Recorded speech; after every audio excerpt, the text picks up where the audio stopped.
What's up, everybody? Welcome to the Pete's Basement Show. We got a great show for you tonight. We're doing our very first live call-in with Michael Valentine, the creator, director, producer of Comix, Beyond the Comic Book Pages. It's a little documentary involving Stan Lee, Neal Adams, Frank Miller, and a ton of other people. Mark Silvestri. We're going to talk about all of that. We got Captain Zorikh from the Big Apple Comic-Con here with us for the first time. Welcome to the show, man. Glad to be here.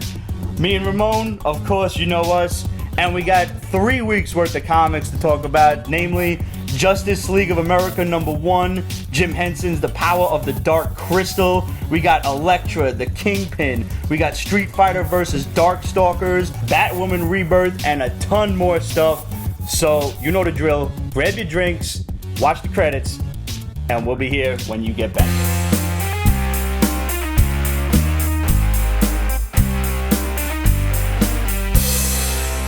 So they're bringing out another Dark Crystal comic. They are, because I got the adaptation of the. That was the little anniversary thing that they did. Marvel Comics adapted the original movie way back when. Right. So what's this now? This is a sequel. Yes, it's a sequel, to Dark Crystal. And yes, it's good. Oh, good. Are they going to make another movie, or is it all just comics? I would imagine it's probably just comics. All right, nothing wrong with that. Because that's what I love about comics.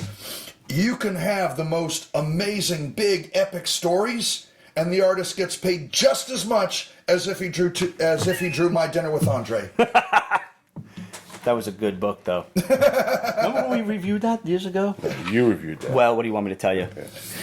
Michael Valentine, man, thanks for being on the program. Thank you guys for having me all the way out here in California. But now you're flying in next week for the premiere of Comix Beyond the Comic Pages. This is the first time audiences on the East Coast and the city are going to get to see this documentary at the Big Apple Comic-Con. Yes, we're very excited to be premiering it there in New York at the Big Apple Con. It's just a really amazing convention, and I'm really happy to be a part of it, for sure. So first tell us, what is Comix? It's C-O-M-I-X. Well, the film basically is this really fun and inspiring film all about the comic book world and the industry. It's told through the thoughts and images of artists and writers and creators, you know, like Stan Lee and Frank Miller, Neal Adams, Mark Waid, John Romita, all these great people. But there's a lot of independent publishers in the film. There's comic book store owners. There's people who collect comic books and lots of fans. And it's just a really fun and inspiring film. And it's something that I worked on for almost 14 years ago. And it was a film that, as a fan, I always wanted to see. You know, it's like I just wanted to see something about this whole phenomenon, this whole industry, that did it in a way that was fun and you know, inspiring, but also gave you a lot of good information about comic books. And it was, you know, obviously told from those people. So that was really important for me. Now, you had mentioned just now comic book store owners. I think it behooves us to say that you found the Pete's Basement flyer in Heidi Ho Comics, the proprietor of which is our good buddy Eddie D'Angelini. Yes. Who just happened to find the Pete's Basement show and has been a fan ever since. Poor guy. So, Eddie, thanks for hooking us up with Michael Valentine over here. Well, you needed one. We do. Yeah. And I mean, he's a fellow paisan from the other side of the country, and he also does not believe in pineapples on pizza, so he's a good dude. He may not know the difference between sauce and gravy, but I'm going to let it slide on this occasion. I used to not believe in it, but then one day I felt that sweet, refreshing juiciness with that distinctive ham-like flavor, and it kind of actually was a nice counterpoint to the cheese and the sauce and the bread. It's kind of like having your fruit cup and spaghetti at the same time. So it kind of saves time. It works. On the other hand, I'm twitching. On the other hand, steak must be eaten rare. Thank you. There you go. Just bring the cow out, give me a gun, I'll put a bullet in his head, give me a fork. I'll use a sword. Exact, yes. Got enough of those. Be a man. Our buddy Captain Zorikh here really appreciates the basement sword collection. You guys know in the event of a zombie apocalypse, here's where your safe zone is. Yes, as a longtime member of the Society for Creative Anachronism and producer of 2 documentaries about it, as one of the first Americans to fight in the World Championships of Medieval Armored Combat with the Armored Combat League and the USA Knights, and also made 2 documentaries about that. I kind of have an appreciation for swords. Do not get into a sword fight with this man. It's basically what he just said. Bring a gun. Got it. Yeah. Michael, tell us, what was your inspiration behind making this film? I grew up in the early 70s, and, I always wanted to draw like Neal Adams and John Romita Sr. Seeing those Spider-Man and Batman comics really, inspired me over the years. And one of my fondest memories is walking home from school, and it was back in the days where the comic books were in the 7-Elevens on the spinner racks. And, I had to go home, but I would always stop, and I'd get a comic book, and I would get a Slurpee, and I would get brain freeze, and I would read comic books. And, it just stuck with me over the years. And about 14 years ago, I decided that I wanted to make a comic book. And, people out there may not realize, but it's not that easy to make a comic book. You have to have a really good story. You have to find the right artist to kind of help you tell your story, or if you're an artist, to make sure you can explain what's visually going on. It's easy to make one. It's tough to make a good one. We try to specialize in highlighting indie books, creator-owned stuff. So, yeah, we know how hard it is to make your own comic book. We've seen a lot of it over the years. Yeah, and like Zorikh said, to make something good, and I went to my first conventions because I was looking for an artist to work with, and I was just taken back by this convention, and it just took me into this world that I had never seen before. And it was this awesome place where you could meet writers and you could meet artists and you could meet your heroes and you could talk to them, and you saw fans, and fans would be dressed up, they'd be sharing all about comic books, and this light bulb in my head went off, and it just said, I have to make a film about this whole industry. And so that's kind of the inspiration behind it. And so I set out to interview some of the greatest talent in the industry. And I think I did pretty good. I tried to get a lot of artists and creators and writers and just a great flavoring from across the whole comic book industry. I gotta say, the whole thing really sounds like a blast, just being able to talk to all of those different guys and just being so immersed in the medium. But did you have a favorite part about making the documentary? Well, that's always a tough question, I would say interviewing some of the greatest talent in comics, interviewing Stan Lee, meeting Frank Miller. I went to New York for one day to interview Frank, and I had never met him before. I wasn't really sure how he was going to react to me. He didn't know me. So just doing those interviews were had such a great time on that. But also meeting the fans. That was really a lot of fun, seeing their passion for comic books. And when you go to these conventions and you talk to them, you feel this energy, and then it becomes part of your energy. And there's something special going on there, and I just really love that part. And they were thrilled about being there. They're very intelligent people. They're great human beings, and it's just a great thing. And then probably another thing that I really enjoyed is the collaboration process, because, as collaborating, a good comic book usually is a collaborative effort. And not only do you have a penciler, you have a writer, but you have an editor and inker and colorist and all these different things that really bring a writer's idea to life. And the same thing is true for filmmaking and documentary filmmaking. And, I had the greatest talent working behind the cameras with me. So now the DVD has over 4 hours of extra footage. Yes. Well, people can go on and watch the film on the internet, like on iTunes and Amazon Prime, and that's great. But I wanted to do something special for the DVD. So because, comic books, you want to hold them, right? They're a physical thing. You want to pick them up. And so when I created the DVD, I wanted it to be that same experience, and I wanted to give someone something special for actually buying something physical, right? So I gave them 4 hours of bonus footage, the whole Stan Lee interview, the whole Frank Miller interview that I did is on there, fans, and then 2 extra hours of bonus footage, and then there's an original comic book. So I ended up actually making a comic book after all these years anyway. Nice. That's awesome, man. So now, This is coming to the Big Apple Con, which is it next week or is it the week after? It's March 11th and 12th. So we've got 2 weeks to go before the Big Apple Con. Now, I've been going to the Big Apple Con for like the past 20 to 25 years. I thought you looked familiar. Yes. Wait, that was you! That was definitely me. I was that guy. Oh. How long have you I'll tell you been? what, we'll let you in anyway. All right. How long have you been working with the Big Apple Con and Mike Carbo? Well, I was sneaking in through the back door of the basement of the church back when the Big Apple Con started. St. Paul's Church, man, yes. Then I got involved with a little group called the Comic Book Artists Guild, and I did some work with them, and we got ourselves a table. And then one of the events that we were at when we were at the Metropolitan Pavilion, I brought my little guitar so that I could attract attention to myself and piss off Buzz. No, I'm just kidding. We love him, but he does hate my guitar. That was just an added benefit. Anyway, and Mike said, "Hey, I'll pay you money if you go play your guitar in front of the crowd, in front of the people lined up to get tickets, and I'll pay you $40. I was like, "Okay, hey, $40, sure, right." And so I played my little guitar there, and the next thing I know, he's asking if I know how to use a computer, and then I'm going, I'm working in the office one day a week, and then just mission creep, Peter Principle. And next thing you know, I'm like the general manager of the freaking convention. And so that all started about 2003.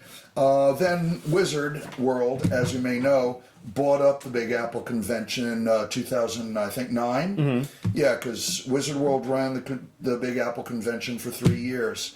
They were trying to go head to head with New York Comic Con. Long story short, it didn't work. They gave up. I don't know. I don't want to represent what happened with Wizard World in an unfair way. Let's just say that they held 3 and then they stopped doing Big Apple Con. Meanwhile, Michael Carbonaro and the Big Apple Con crew was still holding these little one-day shows called the New York Comic Book Marketplace in tribute to the classic conventions run by Phil Seuling, Fred Greenberg, and people like that. Mm-hmm. And so we still had our little one-day show going after Wizard World had stopped putting on the Big Apple Con, and eventually those little shows got bigger and bigger and bigger.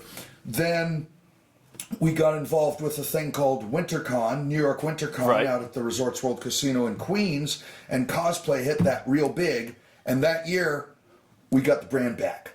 So the great 20th anniversary revival of the Big Apple Con, even though it was 19 years, but he's on a roll, just let him go. And everybody who went to WinterCon went to Big Apple Con, and everybody who used to go to Big Apple Con went to Big Apple Con, and we didn't have room for them all, so the cosplayers hit us so big. I have been running Captain Zorikh's costume contest since like 2000. Since I started working for Mike. Since time immemorial. Yeah, and rocks were soft. Then because someone has to. Yeah, it's not a convention without a costume contest. Agreed. Yeah. Agreed. So I'd been running it, and it was kind of like 20, 30, 35 people. What are we going to do with all these people?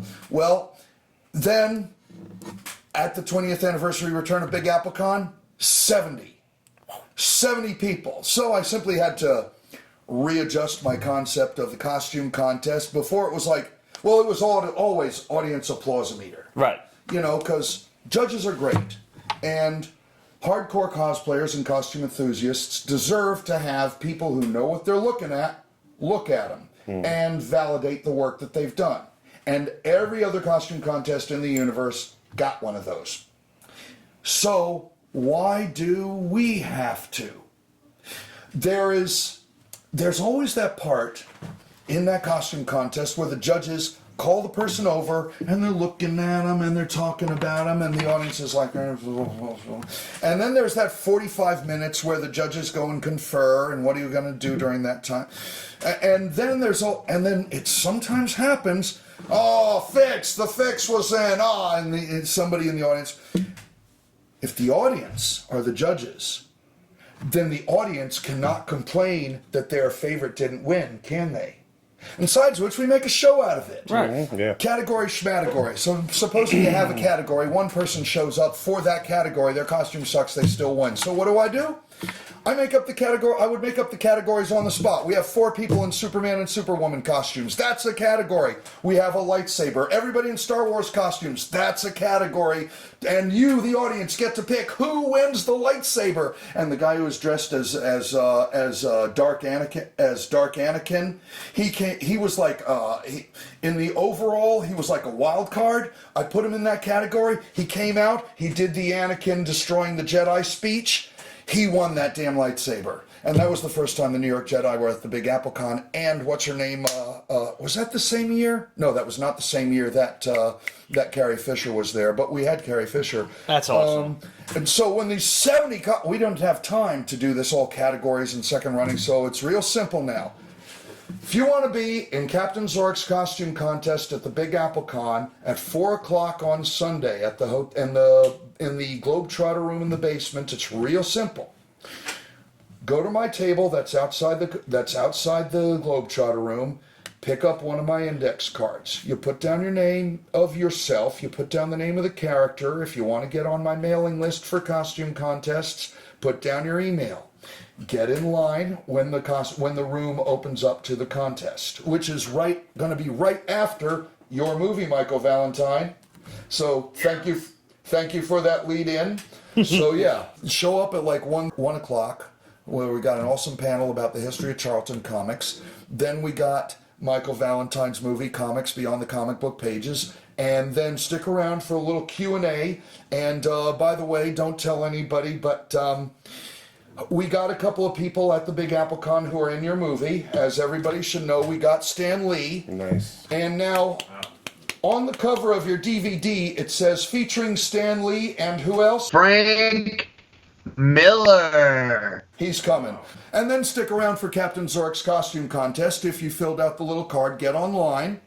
And I'll bring you up one at a time, or one group, whatever. Group, single, doesn't matter. Hero, villain, anime, cosplay, make up the character, I don't care. Get up on stage, introduce yourself. You got about 20, 30, maybe 45 seconds if you're good, to do a little shtick and introduce yourself. I run the applause-o-meter for the crowd. I take your card, I put it on the table, off the stage. Next, same thing, I run the applause-o-meter. If the next person's applause is more than yours, it goes to the left. If it's less than yours, it goes to the right. When we're all done, I simply go down the list. Whoever's all the way on the left, there's our first prize winner. Come up, and you can choose from, say, the $100 gift certificate from Halloween Adventure. There's no set prizes. They get to choose. They get to choose. Oh, that's cool. $100 gift certificate from Halloween Adventure Costume Shop. $100 goodie bag from Forbidden Planet. I'm expecting Midtown Comics to come up with something. Craig Blake has come up with a nice bag of prizes. Like $250 worth in total. Who else I got? I know I got someone else. Darn it! Artist and Craftsman gift certificates, and Artist and Craftsman supply goodie bags for every single contestant, so long as there are no more than 70 of them. And beyond that, we've got stuff from the Captain Zorikh Closet of Wonder. Promotional items, giveaways, DVDs, comics, and stuff that are perfectly good. I just don't want them anymore. But you might. That's how we actually give away a lot of stuff on the Pete's Basement Show. It's really, what does Pete not need anymore? So come, you're gonna get a prize. I can't guarantee what it'll be, but you'll have an awesome experience. It's the most fun costume contest on the East Coast, and that's what I like to bring to the. I'm sorry, when you said you're gonna get a prize, but we can't guarantee what it is. All I heard was Charlie Brown. I got a rock. No rocks. But, so now, besides the Big Apple Con, there's more stuff than a movie and a costume contest. There certainly is. Yeah. But now, if people wanted to see this film, Michael, where can they see it? Where can they possibly purchase the film, just in case they're not in the tri-state area and they can't make their way to the Big Apple Con? Which, by the way, if you can, you're missing a great show. Just saying. It's going to be an amazing show, and I think everybody should be there. If they're in the New York area, they should come down. I mean, get some of the greatest comic book talent. You got a fantastic comic, a cosplay contest. And Zorikh, I don't know if he'd mentioned, but there's a lot of giveaways at the screening too. And there might be some special guests at the screening. So that's pretty amazing right there. So we're really excited about it. And the thing is like for this film, it's kind of one of those films for me, it's meant to be seen with other people. It's great to see it at home, but I mean, it's a kind of an interactive film. I mean, it's one of those films where a lot of fans come and they can share their love for comic books. They may even see themselves in costume on the screen. It's kind of like, to me, it's kind of like the Rocky Horror of comic books, really. Oh, do we have a callback script, or do you want us to make it up for you? Yeah, really. Hey, you know what? Let's start it. You got pauses in strategic places? People with no freaking necks? Oh, of course. There's one in the Neal Adams, Frank Miller section. It's a really good part, so we'll have to figure something out for that one. Okay. So where can we get your video? Where can we get it if you're not going to... Well, you're going to be selling it at the convention, right? Yeah, we have DVDs we'll be selling at the convention. If they want to go on my website is www.comicsthemovie.com. COMIX, themovie.com. So, maybe if you kids are good, and you usually are, maybe us benevolent folks at the Pete's Basement Show just might have to pick one up and do a giveaway right after the Big Apple show. You can look forward to that.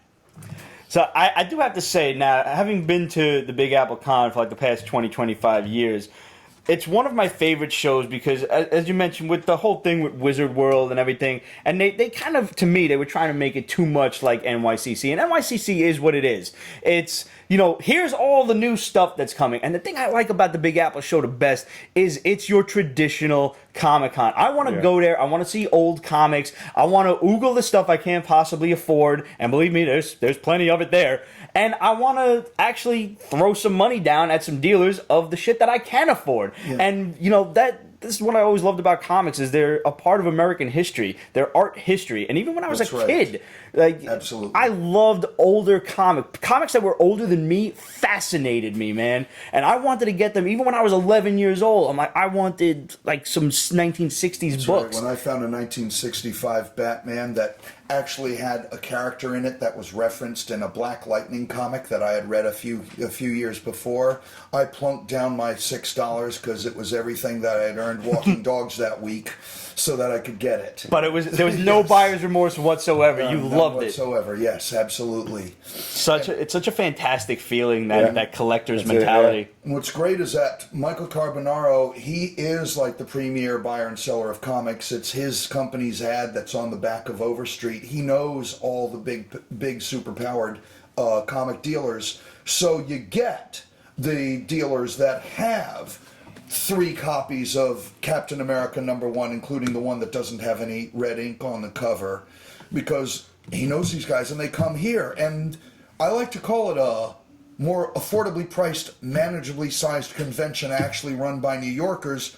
We've got the same level of dealers, the same level of celebrities, the same level of superstar artists, the same level of up-and-coming indie folks, just fewer of them. And there are fewer people in your way, getting in your way to get to them. That's one of the major points. Pluses, yes. Yeah. I got to meet so many celebrities at the CarboCon, affectionately called the CarboCon. You should see the pictures up in his room. I'm pretty sure they're actually all on Facebook, and I managed to meet so many of them there because the lines were simply shorter. And that's not to say that many people didn't go to the convention. It's just there's so many less annoying humans in the way. So many fewer, yeah. And the thing, I'd say there's a bigger percentage of people who care than there are at the Super Megas. Purer fans. Yeah, at the Super Megas, it's the tourists who come. Yes. Who are like, I've heard of it. Let's go see what it's like. Let's go take pictures of the freaks. And when you're proud of it. Yeah, and you let that freak flag fly. And when you're a dealer or when you're an artist, only so many thousand people can physically pass your table in a day. And once that many thousand has passed your table, what does it matter how many more thousand are at their event? That many more thousand didn't see you. And when a greater percentage of the total crowd is a percentage that cares, then a greater percentage that passes you may actually care. Now, of course, that's not to say that there aren't some people who do make lots more at the super big conventions than they do at why the not, medium-sized conventions, but there's more heart at the smaller ones, and I think that's you do. And that's you can the main get through the point. whole dang thing in one day. Yes. Yes. You know, if you're an indie artist and you tell your friends I'm going to be in Artist Alley, there's a halfway decent chance they'll find you in an hour or in less than an hour. You know, because we only got about what do we do the math? Super pros, current pros, up and comings, indies all together. We've got. Let's see, we've got between 45 and 50 indies. We've got about a dozen or so super pros and a few more in the middle. Well, I mean, we got Roy Thomas. Roy Thomas. That was my major reason for going. I'm getting my Conan book signed. Thank you. There you go. Roy Thomas was the first guy to be. He was the first guy to be editor-in-chief after Stan Lee. One of the first guys to get a job in comics because he wanted a job in comics and wasn't just slumming until he could get a real job. And he also has worked on several different Captain Marvels. Captain Marvel is my thing, actually. If you could throw me that red hat that's over there. Yeah. See, I got my Captain Marvel hat. His name is not Shazam, it's Captain Marvel. Looks like Flash. Okay. I'm not even going to go there because I don't have time. But, you know, I got my, I got my Marvel leather doublet, which people think is Star-Lord.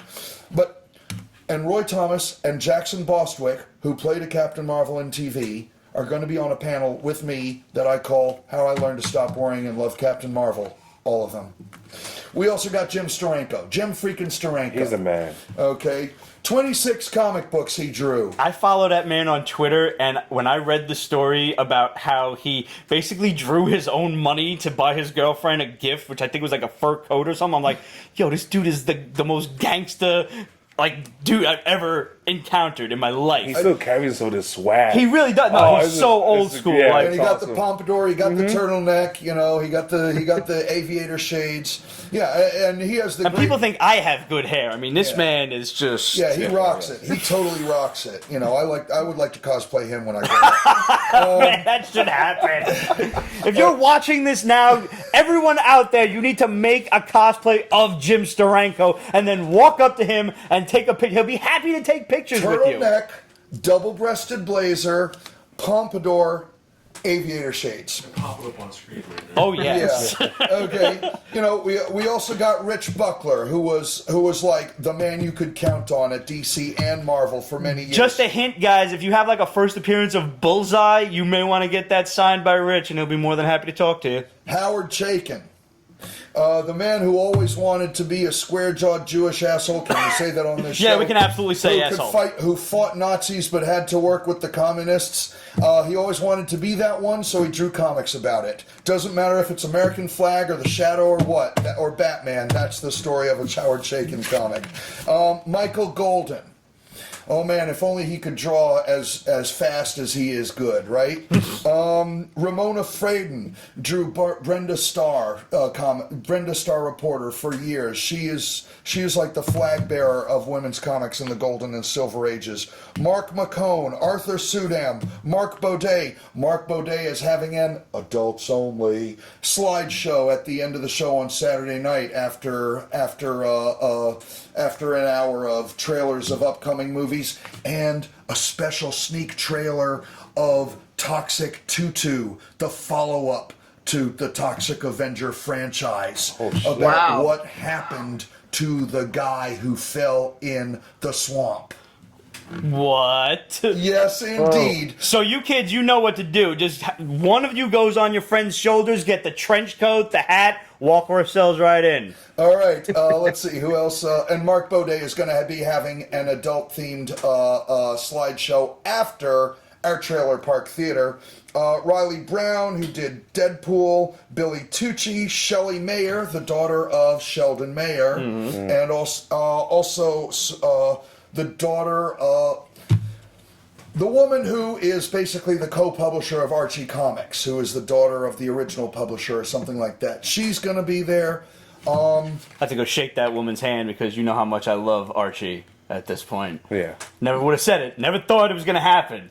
but I love the new Archie book. Okay, and what I like is they've taken Archie is kind of like a smiley face. You can do anything you want with it and go somewhere because Archie has proved that franchise has proved itself to be incredibly malleable into different genres and different maturity levels. Yeah. for Mark the Waid is a readers. brilliant man. Yeah, Afterlife of Archie. Awesome. Loves it. You know, and still, if you go back and read the classics from the 40s, 50s, 60s, 70s, even the very early 80s, they weren't talking down to you. No. They were masterpieces of efficient storytelling, much like the Otto Binder and C.C. Beck Captain Marvels. Sorry, it all comes back to Captain Marvel for me. Listen, man, it's understandable. You know, and now some people think that comic conventions have to have media superstars with them. So it's really a comic book, science fiction, fantasy, horror, pop culture convention, really. And so, of course, we got Stan Lee. We already said that. We got John Bernthal. That covers your Walking Dead, and that gets your Daredevil TV show. We got Jason... I'm going to meet the Punisher. Just going to let everybody know that. There you go. The most recent one, of course, as Yes, they of go course. down the line. We got Jason David Frank, your original Green Ranger, and he's going to be in some comic book or super Bloodshot movie. There you go. We got Barbara Eden. Gorgeous. You know, Still hot. still hot, and I'm Still hot. pretty sure it's all natural too. We got Kristana Loken. Yeah. Still way hot. Yep. Terminator 3. And, what was the vampire movie? Oh, shit. What was the vampire I movie, don't know. man? It's based on a video game. I totally forgot right now. Damn Yeah, it. but she was also in The Name of the King, and she was also in that fantasy movie Dragon Something that was based on Wagner's Ring Cycle and Norse mythology as the Queen of Iceland. And as a medieval buff, I'm fond of that. We got more Daredevils, Eldon Henson, Peter Shinkota. And we got Roy Woolley from Face Off. We got, what's that guy from Ghost Hunter? Damn it, I didn't put him on the card. Somebody get me the... We got the guy from Ghost Hunter, and we're going to have a ghost hunting adventure in the Hotel Pennsylvania. Is the hotel haunted? Hey, is Captain Z? Is it true that hotel is haunted? Well, you see, I'm a skeptic, but we are going to have a ghost tour, and you can decide for yourself. Now, I heard Sting is going to be there. I know you guys have had plenty of wrestlers in your time. I met Roddy Piper there. I met Jake the Snake. A friend of mine told me Sting is coming. Well, I do know that WWE is doing a show at 3 p.m. on Sunday at Madison Square Garden, but we don't have that confirmed yet, so Okay. I can't say anything, but I can say that one heavy breather in black is going to be there.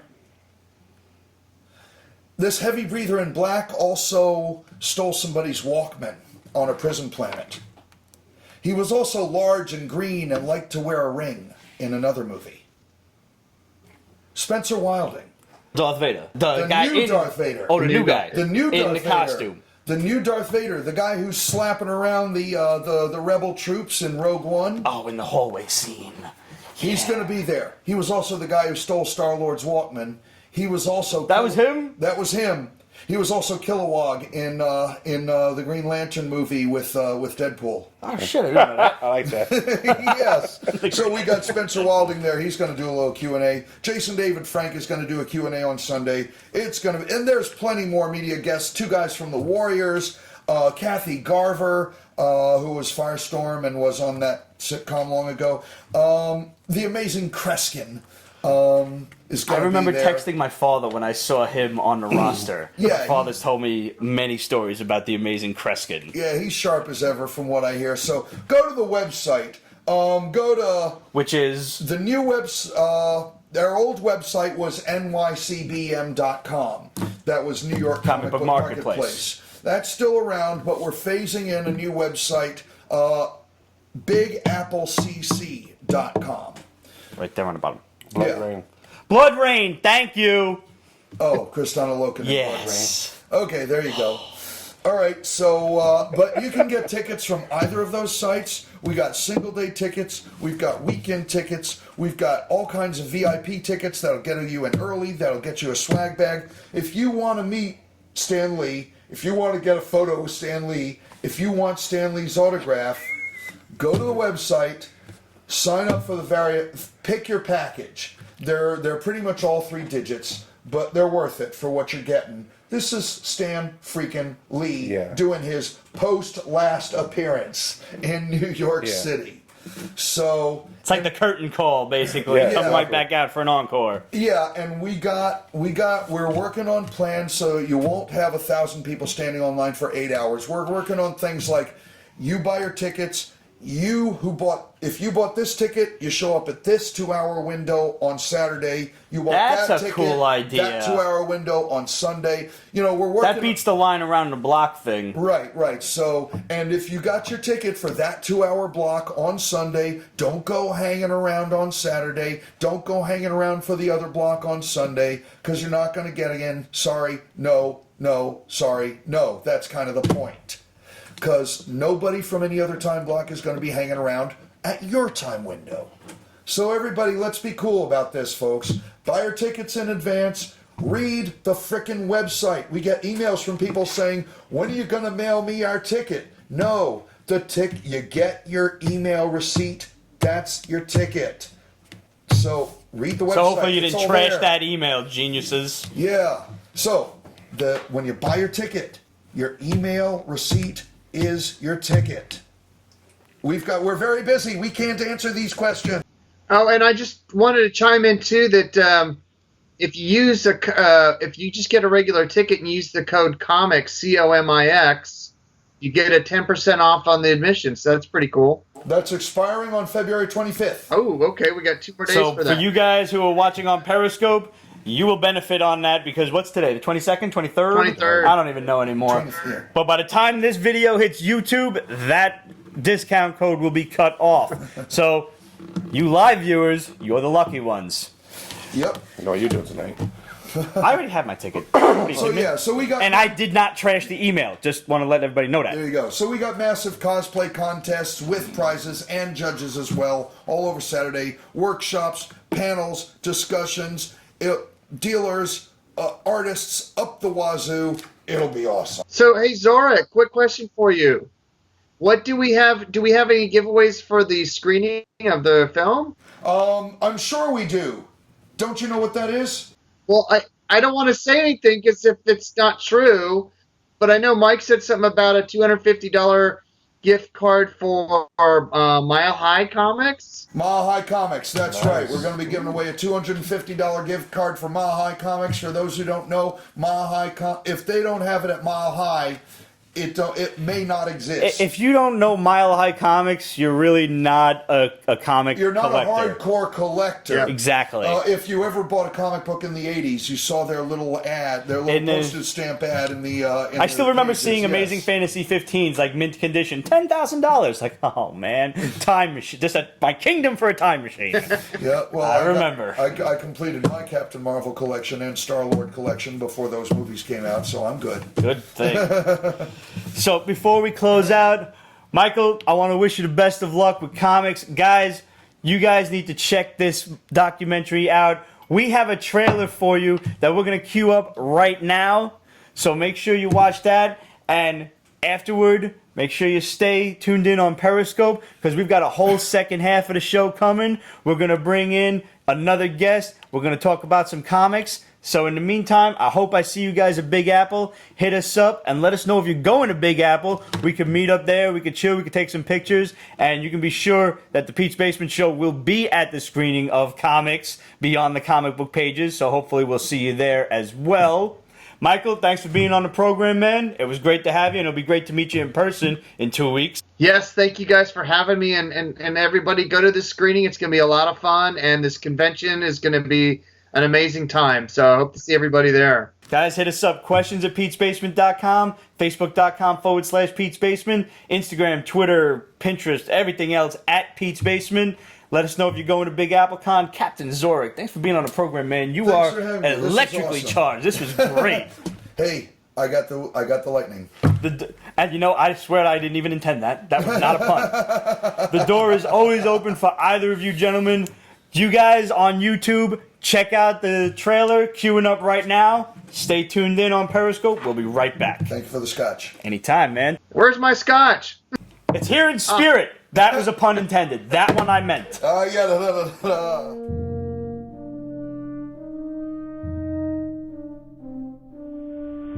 Faster than a speeding bullet, more powerful than a locomotive, able to leap tall buildings at a single bound. The infant of Krypton is now the Man of Steel, Superman.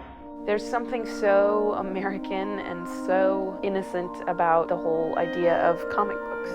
I think comics work because it's a really good way to tell stories, and comics can tell any kind of story there is. It's adventure, it's fun, it's rock and roll.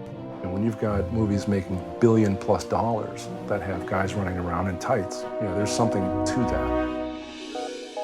I like the fans a lot. They're all really cool. They're like, what are you people doing? We're like those people who camp out for Star Wars before the movie comes out. That's what we are. This is a St. Patty's Day foam tome, a trash can, and this is the bubble packaging over a toilet brush I bought at Target.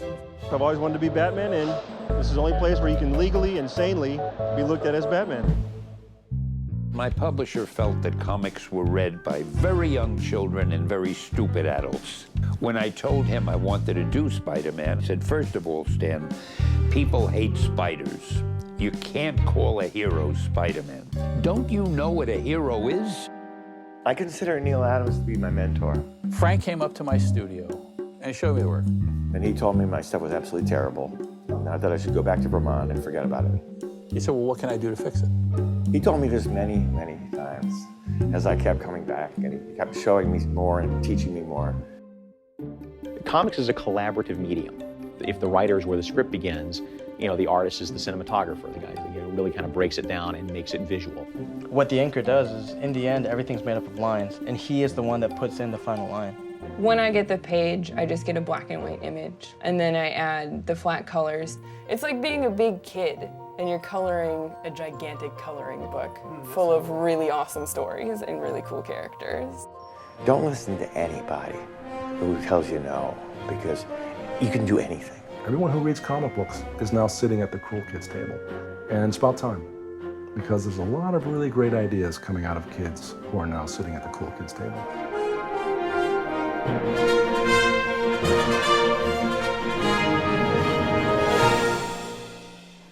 What's up, guys, and welcome back to the second half of the Pete's Basement Show. Sensei John makes his season 10 appearance. Welcome to the show, buddy. Welcome back. Thank you. All right. Sensei John. Well, yeah, I think we've had Johns before, so we need to distinguish it. Have we had Johns before? I don't know. No. No? You better not have had other Johns before. I'm sorry, we're cheating on you. We're unfaithful bastards. Fuck. So, since we just had poster. Oh man, tearing down the Pete poster. Put a Ramon poster up. It's like that. It's like that. Rick Sellis, if you're out there, make a picture that shows just Ramon as his fan favorite. That's going to be our next T-shirt. Forget the back problems one, which, by the way, Rick, thank you for. I haven't debuted that image yet. I'm not ready for it. Not ready to show the rest of the world, but it's T-shirt ready now. So the next Pete's Basement exclusive T-shirt is coming real soon. So since we got asked about it right off the bat, let's talk about Agents of S.H.I.E.L.D. real quick and the second mid-season finale, because now the third story arc is starting, but not till fucking April. I want to talk more about these stupid breaks than about the show. Yo, for real, what the hell? Like Lucifer's till May. Yeah, it's like, what the... Remember when TV shows just went through for a season? I don't anymore. Like, my brain is just so scrambled. That mid-season break or something. It's so fucking frustrating. 2 episodes, nothing. An episode, nothing for 3 weeks. 7 episodes, mid-season break. Why did they need these breaks for? Why? Indeed. I mean, like, I can see, like, I feel like some of the ones are based around, like, holidays. We're like, cool, no one's gonna watch on this day. Yeah. Right, Christmas, Thanksgiving, like, etc., New that Year's. Makes sense, but, like, when it's 3 weeks for no reason, it's What like, the hell is what are you happening doing? here? Are you planning in advance for St. Patrick's Day when everybody's drunk for a week? What? I mean, I'm gonna be. I mean, they're getting ready for everyone just to black out and forget the past 2 weeks. Right. I didn't delete the last episode of Lucifer from my DVR because it's like 3 months between episodes. I'm gonna need a little refresher course. yeah. Maybe I don't watch the whole thing, but I kind of gotta fast forward through, refresh the old memory banks a little bit. That's what I do every time when a show comes back. I'm like, all right, I gotta watch the last 3 episodes. Catch just back to up. fill yourself back in.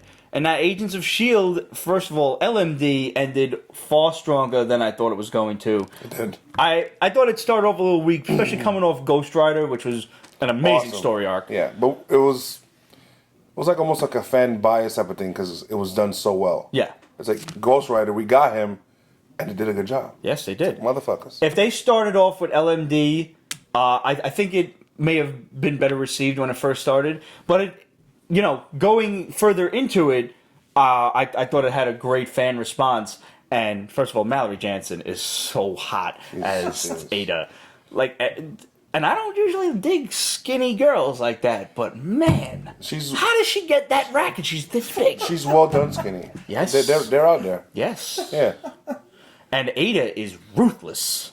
Yeah. Man, fucked up villainous. I knew that shit was going to happen when she was like, you solved the problem for me. Now I know what to do. Oh, I saw that shit coming. Poor guy. Yeah. Poor. I like him though, man. I do like him. I liked him in the Mummy movies. I liked him in Spartacus, even though he was a total prick in Spartacus. I don't know the dude's name. I just know him as the little squirrely guy from the Mummy. He's one of those guys that's in everything. Yeah. And you're like, I know that face, but never in it. No, I'm sorry, dude. If you're watching this in the off chance you are. John Hannah. Who was that? Laura Converses. You're good, Laura. Thank you. Wow. I feel like there's like 15 actors like that are just like, they're in everything. You're like, Yeah. dude, he was in this, he's great in that. Look at a couple of weeks ago, we were trying to come up with the name for Damien Dark. And someone finally did. He was Dum Dum Dugan. Yeah. He was, M. Bison. Yo, this dude is like everywhere. He's in so many movies. Hey, Albert girl. But I do want to say a bomb confirmation that we have for Agents of S.H.I.E.L.D. Spoiler alert, just in case y'all haven't seen it. And if you haven't seen it, what are you doing? Yeah, I'm so far behind on it. Do you mind then? No, go for it. The Return of Hydra. Of course. Hydra's back. Why is May working Neil for Hydra? McDonough. Neil McDonough, yes. Yeah. And why is May working for Hydra? Now, this is... The idea of being in the framework is they have removed a particular regret, like your greatest regret, the thing you fucked up on it's in almost life. House of Emish. Mm-hmm. Yeah. That would be interesting. Agent Ward is back, at least for, the next couple of episodes. And he's smashing Quake. Yeah. Lucky bastard. He's quaking her earth. See what I did there? A little bit weak. All right. I'll try again later. A solid attempt. Thank you. I tried. Gemma's dead. What the fuck? Hot British girl dead? What the hell? Where's the justice in the world? If she wake up in the framework in a fucking coffin, how's that work itself out? I don't know. Are they in one conjoined framework? How does that work? I don't know. Who's coming out of the car with Don't know that either. Yeah. My guess is Fitz's biggest She's gonna regret. kill Bill herself out. Oh, that'd be so awesome! That was my most hated part of that whole What? franchise. Why? You fucking kidding me? When she 1-inch punched her way out of the grave? First of all, you're all ninja'd out in the first movie, and then you bust into Michael Madsen's trailer to get bucked by a shotgun? Are you fucking kidding me? First of all, it's paying homage to old school kung fu flicks. You've seen old school kung fu flicks, right? Yes, and they're not realistic. And you didn't have any high wire acts except for the whole when she jumps down from the rafters before she fought those 88 assassins and the cute little Asian chick in the skirt. You didn't have none of that high wire act. I didn't like the fact that whatever his name is, Kwai Chang Kane, did the whole standing on the sword bit. The high wire stuff came later on with like I'm Project sorry. Tiger and Dragon and stuff. Yeah, I don't know. I love that. I mean, you're a straight up ninja. What did you think of Kill Bill 2? It was a movie. It was It was great for what it was. Yeah. And the other thing too is that But I thought it was Michael so Madsen different than part one. knew she was coming. He was ready for it. Mm-hmm. No one else really knew that she was coming for them. So, and he was holed up in that trailer just waiting. Like he even said at the end of the first one, he's like, she's coming for us. We know this now. Mm-hmm. We deserve what's coming to us. She should have Yeah. stabbed that Hattori I mean, Hanzo blade yeah. right through the siding of that I mean, I RV. think- yeah, and that's why she took out the first two relatively easily because they weren't Mhm. expecting her. They thought she was fucking dead or in a coma still. Yeah. Pai Mei. That Relatively was easy. the old age. Yeah, The old the Pai cruel Mei. tutelage of Pai Mei. Pai Mei, That right. was Yeah. Cosmic Geek Universe still waiting for Blade to make an appearance on Agents of S.H.I.E.L.D. One of the, if not the last episode, it should be right around there. So far, all of the Shadows information has proven right on Agents of S.H.I.E.L.D. We do have 3 story arcs. We do have the return of Hydra. We also saw a preliminary MODOK on the last Agents of S.H.I.E.L.D. There was a head in a jar and a robot dude being controlled by the aforementioned head in a jar. Angel Rosado Jr., I can't wait for it to make a comeback. Not really sure if he's still talking about just Agents of S.H.I.E.L.D. in general or Hydra. A little of both. Hydra. And then, unrelated, Jeremy Verado says, where's the Savage Land in the MCU?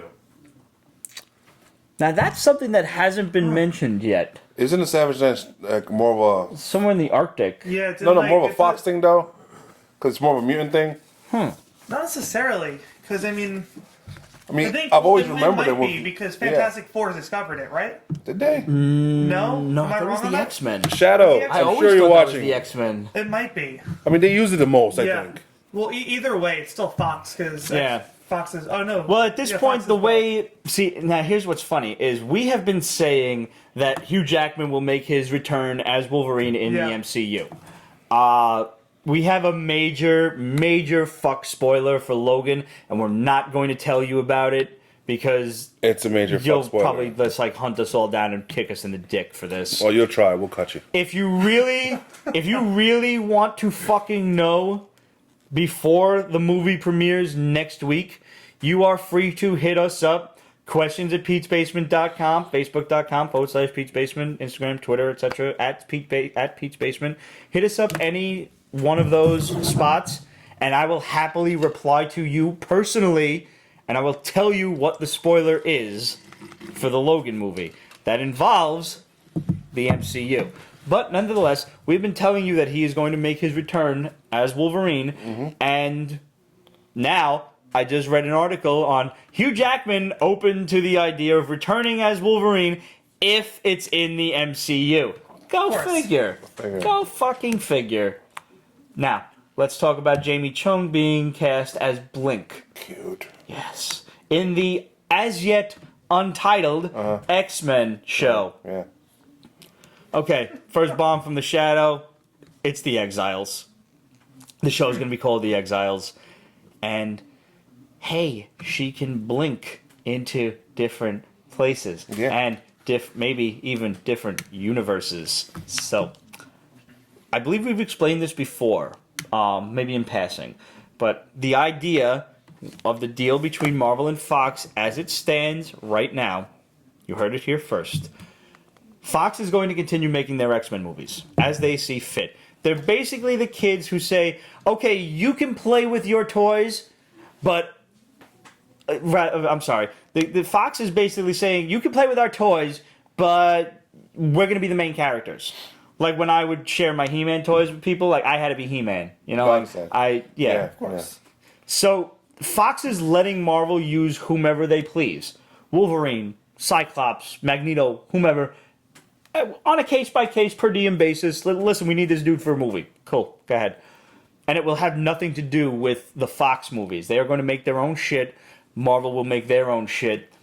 I believe this is going to be very confusing to fans, especially at first. But that's the way it's going to be. I don't know how I feel about that. I don't like it either. I mean, I was really hoping that it was going to come down to Infinity War when Thanos has the gauntlet that he Brings was going to everything merge it. together. Yeah, that it was he was going to say, you know what, fuck it, this is all one now.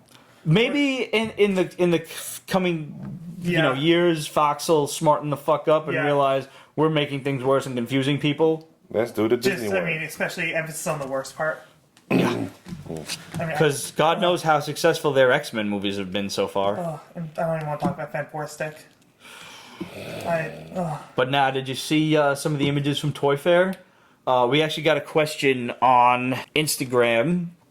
Incredible Hall Comics said, "What's your favorite news that came from Toy Fair? Did you happen to see all the new Fantastic Four like Marvel Legends toys?" Yeah, Human Torch. They had an Invisible Woman that they showed. Basically, No, they showed the Invisible Woman. Really, we're gonna make that joke? That's the level that we've debased ourselves to. Shows you how it is. She's half disappearing and shit. Yeah. Some cheap clear plastic. That's how they did it in the original Marvel toys. Remember? Just like an empty shot, and they just had a little plaque that said the Invisible Woman. That really would really would have been a smart thing to do. There. The fact is that the moratorium on X-Men and Fantastic Four figures has lifted. There are new X-Men toys coming. There are new Fantastic Four toys. There's new merchandise coming. All of this would not be possible if there was not a Fox Marvel deal that we just haven't heard about officially. Expect the full deal to come about either at SDCC or somebody even said maybe they'll do a little Deadpool snippet at the end of Logan, but I don't think that's gonna happen. Absolute ass. Who should play Invisible Woman? Well, Jessica Alba clearly did a fantastic job. I can't even say that with a straight face. No, I mean even with the pun, I mean it's No, I can't. After seeing her in Star Trek, where she did wear some blue, Alice Eve. Alice Eve should definitely be a really sexy especially the shape suit she storm. was. Oh man, God. she's badass too. She would. Yeah. I can see that. There's a lot of check marks in that. Yeah. Without question. So, but the Fantastic Four should appear by Avengers 4. 4 for you guys Phase watching 4, it. yeah. For Avengers 4 for the Infinity War Part 2. Because from what we are led to understand from our boy The Shadow, Doctor Doom is also searching for the Infinity Gauntlet. That would be so good because I want to see him done well. Yeah. Oh God, They yes. fuck up Doom so much. And it All the pisses me time. off. He's like my favorite fucking villain. I just want him to refer to himself in the third person. Because Oh I my thought God. Julian McMahon did a great job as He Victor did. Von Doom. But- And he even did a decent job as Doctor Doom, with the exception of they didn't change his voice to have like a little metal echo, Yeah. which they should have. And he didn't talk about himself in third person. No. And just I thought That's a the big suit- fuck up for Doom. Yeah, I thought the suit looked weird too. Yeah. Like the way they did it, the head just looked way too big for the body. Like it just didn't. I was like, you look real top heavy. Like that's not. Yeah. Nah. Who was evil enough to play Doom? Me. Just let me do Obviously. it. I'm the only one who can do it. Let me do it. Plus, I've always wanted an excuse to talk about myself in third Joe person. Pesci. Joe fucking Pesci. Yes. Roger's been waiting for this moment. Is Dr. Doom a clown to you? Do you think Doom is funny? You think Doom is funny? Doom is funny how? The one who was like in a Doom clown? Doctor Strange, Michael Madsen? No. Mads Mikkelsen. Yeah. Yeah. He could have been a good Doom, could've yeah. Said they punked him out by giving him this third-rate sorcerer character. Yeah. Whatevs. Thank you, Devin Colson, for sharing our video on. Thank you, Devin. Thank you. And somebody else did too, who it's not telling you who it is. So, thank you, whoever you are. Please go out there and share our video. Share the shit out of it. I guess since we're on the subject, let's drop another bomb from the Shadow. As we know, there is a Namor thing in production. Nobody's saying if it's a TV show or a movie. We're here to tell you that it's going to be...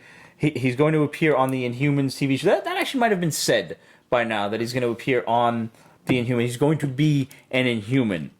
Now, they began developing his new origin for the MCU. This was before the Foxville deal, so making him a mutant was out of the question. So then, even with the Foxville deal, Marvel would have had to co-own the Submariner if he was still a mutant. And, you know, with the whole thing with Fox, that was just kind of annoying. And per one of our old bombs, there are plans for him to debut in the Inhumans, which is now going to be a TV series. Namor will have a TV show of his own someday, and will also be co-financed by IMAX. And but the movie remains a possibility, but he's definitely going to be, he'll premiere in the TV show. Okay. Yeah. I'm alright with that. I'm cool with that, and I really don't give enough of a shit for him to be an Inhuman or a mutant. It's just Namor. Yeah. I like the It's nice fact. to see him. I like the fact that he's like one of the most powerful characters. I love his arrogance, but mutant and human doesn't really. I don't think that affects his overall nature any. No. No, I mean, I feel like he's always been more just king first and just an asshole. Yeah, that's it. Which is the core of his character. This may have been said by now. I believe I read a quick article on the possibility of it, but there is a Nick Fury solo film in development. Yes, which is interesting. It's about time because I need some more like Samuel L. Jackson. I want to see a spy movie. Will it be like young Nick Fury or? Yes, I would prefer that. Really? How he became. Yeah. Furious. Well, he is. Yes. Yeah. I think it'd be interesting to do. Oh fuck! What was it? Where I think it was during like the original Sin arc or something like that, where like they show he became like the Watcher on the Wall or whatever, Right. Like, guarding Earth against like extraterrestrial threats. Like that would be. We something are cool to finally. On that note, we're finally getting an answer to why is Thor unworthy. Yeah. In like the next issue. Yeah. It's about damn time. It's been 2 damn years. I know. Oh. To the point where I couldn't even remember what the story arc was that originally had him be unworthy. Yeah. It was, Original Sin. Yeah. So I forgot it again. But that one scene though, where he just whispers and the hammer just falls out of his hand. What did you do? Oh. I saw. He's just so broken. Oh man, I can't remember It better be who good. Oh, my sent God, us it the has to thing on Twitter, but they somebody tweeted to us an image of all right, it's already been answered, and it was basically the Thor comics like panel for panel, and it was just reworded, and it was like, yo man, I know she's your sister, but Angela's fucking hot. And he was like, the Odin's son must not think of this. Damn it! It was like 7 or 8 panels. It was fucking hilarious. Oh man. Cosmic Geek Universe, Marvel Comics needs new writers with fresh ideas for their comics. Marvel Comics needs to fire the shit out of their editor-in-chief. Stop with the overall big universe-spanning arcs and just focus on the core stories. Mm-hmm. Yeah, I agree. Axel Alonso needs to go. Sorry, dude. They've just become too often. Like, they were great when it was like, once every few months. It's like, cool, this huge universe-spanning event. This is awesome. But now it's like, even like twice a year. All right, I'll bite. Yeah, but now it's like once a month almost. Like everyone's in every comic book. You can't even tell what you're buying no more. A lot of number ones, and these Too all many number new, ones. all different. Stop it. Yeah. First of all, I'm tired of writing all new, all different every time I type up my haul list every fucking week. Yeah. And if you're not subscribed to the haul, go to peachbasement.com. In the upper right-hand corner, there's HAUL, the haul, and see what me and the big guy are buying every week. And if you think we missed... /the Hall. Or peachbasement.com/the haul. You can tell us if we missed anything, or if you want to see us review something, or if you want to say, what the hell are you buying that garbage for? We get that a lot. Usually for you. Usually for me. I'll Lewis admit. Martin's DC Comics is great. Did you read Batman Beyond Rebirth issue 5? I have not. I'm behind on I everything. read Batman Beyond issue 1. That was about it. That's my I haven't problem. really been following Rebirth. I read the ones, and then I'm surprisingly enjoying a lot of the Rebirth titles. Yes. I've heard they're really good. I just need to get back into it. Yeah. I like the Flash a lot. That's what I've been hearing. The Flash Rebirth has been really good. The only one I'm kind of straying away from it. I don't read Green Arrow just because I'm not that big of a fan of the character. I know a lot of people who really hardcore love him, and they read it and they're like, "Yo, it's great." Even you said it's a great title. I don't care. Superman, I'm like, fuck this. I'm done. I Yeah, can't. the whole he's from a different dimension. Yeah. But that's- what did you think of Super Sons? We talked about this last week. I thought it was so it was cute, but I'm anti Damian Wayne. I know you are, but this is Like, if Talia should have swallowed. I tolerated this one issue, and him being like the kid the friend that gets you into trouble all the time with young Jonathan Kent. I'm like, yeah, no, this is the one time I'll bite. Did you read that by any chance? last No, week? I keep on seeing panels from it on Reddit, and I'm like, I gotta pick this up. You It really actually do. looks really good. It is. It It's is good. It's just- surprisingly fucking good, Yeah. and there was a variant cover by the guy who did Descender. I can't think of his name right now, but I'm loving. Yeah, That's a yeah. series that should That have is. made my top 2016 list. I love Descender, and I love this dude's artwork. Can't remember his name, but he specializes in like just these really amazing watercolor images. But Justice League of America #1 came out this week after the Rebirth from last week. Maybe it was 2 weeks ago. Whatever it was. It was okay. Yeah, it was. It was interesting. Like Versus Lord Havoc and the extremists, like, comes to Earth like, I'm going to save your planet by completely setting up a totalitarian dictatorship. And this will save all of you petty humans. And you just know that this team is doomed. They're gonna like implode. Oh yeah. Killer Frost is gonna go ape shit. Yeah, I want Lobo's Killer gonna go Frost, ape but I'm shit. tired of villains becoming good guys. Yeah, it looks like they try to get like popular villains, make them good guys, and get like the people who are going to work the worst together in a single room. Didn't we learn this lesson with Lobo in the 90s? This is why you fucked him up. He was a good antagonist, and then we're like, let's make him a good guy. Now you're just starting off. You brought Lobo back. Yeah. You stopped him from being a Backstreet Boy asshole, and let's fuck him up all over again. I like the Ray. I like the new Adam kid. Yeah. Sure, I'll tolerate Black Canary, even though she's kind of a cunt. A little bit of a bitch. Yeah, I mean, like, even, like, when they were recruiting her, like, they implied that, like, you know, Killer Frost showed up to talk to her and Black Canary started throwing punches. Yeah. Right. She was like, you started hitting me, like, what the fuck are you doing? Yeah. I like Vixen, though. I I'm a Yeah. big Vixen fan, and that I'm not going to lie, that may be because of Legends of Tomorrow, because she's really hot. Really super hot. Yeah. She's got no chest, though. It's such a sin.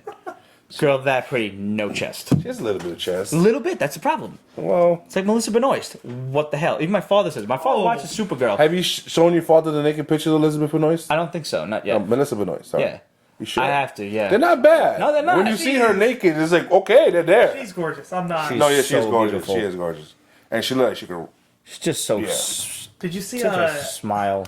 I saw there was a picture from her from like I think like one of the Women's Day marches, and her sign was This my pussy's made of steel. Yes, that was a great sign. Yeah, was I like, appreciated that. Have another just place in my heart. Lewis Martin's in regards to Batman Beyond Rebirth issue 5 says there's a great surprise in that book, and he also said I'm not going to spoil it. All right, well, check that out. I'll check that out because I love Batman Beyond. Like, grew up on that shit. It is a great cartoon. Yeah. I trust you've seen Return of the Joker, the Oh, DVD of course. movie. Yeah, so good. I guess this is kind of a guilty pleasure. I'll openly admit. IDW's Highlander, The American Dream. Yeah, I actually It is a really guilty enjoyed pleasure, it. yeah. Like that was one I saw and I was like, all right, cool, Highlander. Like, really, they're making a comic out of this. I'm like, And it always this has been a long time coming, as far as I'm concerned. Yeah. This is a book that I admit I love the TV show a little bit more because it was a weekly thing. There was Yeah, much more it was villains, much always more there. character development, and the movie is yes, we can't show this to you. We'll get kicked off YouTube. By the way, hey Jar. Whoa, Jarhead's watching? Yeah. Dude, what's up, man? Long time no speak. How the hell are you?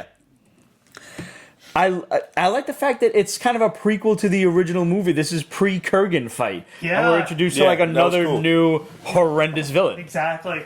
I liked how like there was, you know, they just kind of set it up where I like the setup to it rather where, you know, the monk walks in.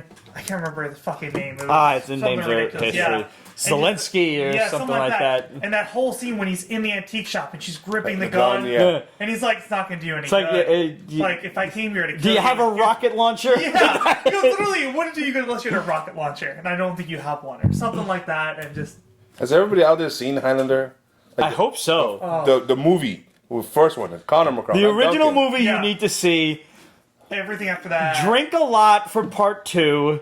Avoid 3. Avoid 3. You can then you need to watch the Highlander series so you develop a love for Adrian Paul. Because if you like Highlander and you don't like the Highlander TV series, I don't understand you as a human being.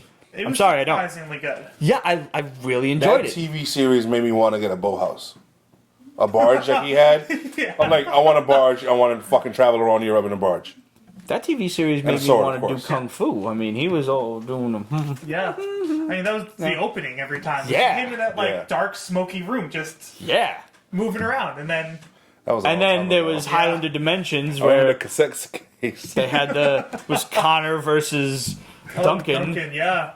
With that, unbeatable sword technique, and I don't really think that's true in the slightest. But hey, I love putting my katana behind my back and holding on to the other bad guy. Sure, why not? The fuck? Why not? Whatever. It works. It was a fun movie, and if you're going into this trying to pick it apart like it's going to be an Oscar winner, No. you should punch yourself in the dick and then watch it again. Exactly. Maybe you'll have more fun with your dick hurt. It's like when people bitch about like movies like Pacific Rim or something like that. I'm like, what did Really? you What did you expect? I went in there, I want to see giant monsters fight giant robots, and I got every fucking second of that. Yep. Yeah, like you go into Highlander Dimensions, you're gonna see you know what you're going into. Right. By the way, we have a great spoiler for Kong that there's also a bomb from the shadow. No, I was debating on seeing this, but now I'm like, fuck. Now you gotta see it. Yeah. Apparently, now there has been talk. I'm talking like opening day, like yeah, Logan. I'm yeah. watching Friday morning. Yeah, you got to see Logan early. Apparently, that there's been talk of a big end credit scene for King Kong. We do know that this exists in the same universe as Godzilla. Yeah. Because it's supposed to be earlier though. Something like that. I'm not sure where the timeline is, but okay. Okay. I wasn't aware of that, but sure. I mean, I could be wrong. That's what I've heard. It was supposed to be earlier. Do you know the secret of the posters? No. If you take any of the King Kong, there's specific posters where they have the map of Skull Island. Okay. If you shine a black light on any one of these posters, like hanging in the subway or something, they have all of this invisible ink writing from this government shadow, CIA type of group that was hunting Godzilla at the end of his movie. So that they have all this writing on the Skull Island poster. Oh. That's why they go to Skull Island. When he tells him in the trailer, "You came hunting a dragon." They're looking for fucking Godzilla. Oh. The end credit scene is apparently Godzilla, Mothra, and King Ghidorah. Yeah. Oh. Yeah. Voltron Season 3, Fall 2017. Fuck yeah! Oh, I'm so glad it's coming out this year. This is 2017, right? Yeah. Okay. That shit is Just make good it, year. make it fucking short. Whoo, yeah. All right. My book of the week this week, I just want to get this out of the way, was The Belfry by Gabriel Hardman. Oh my god, it was so good. I don't know if it's my book of the week. Oh man, did you check this out? No, I didn't check that one out. Written and drawn by Gabriel Hardman, who also does Invisible Republic or Invincible Republic. Yeah, Invisible Republic. Invisible Republic, and there's a little afterword in the back where he's just like, Invisible Republic is just such a major story that I have to have pieces in my head at all times. Yeah. I needed like a little step back. So here's this quick one shot about this group of like tourists or whatever. They're in a plane and they crash on this island because of this. The plane was attacked by a vampire Batwoman. Of course. Just fucking Nosferatu shit.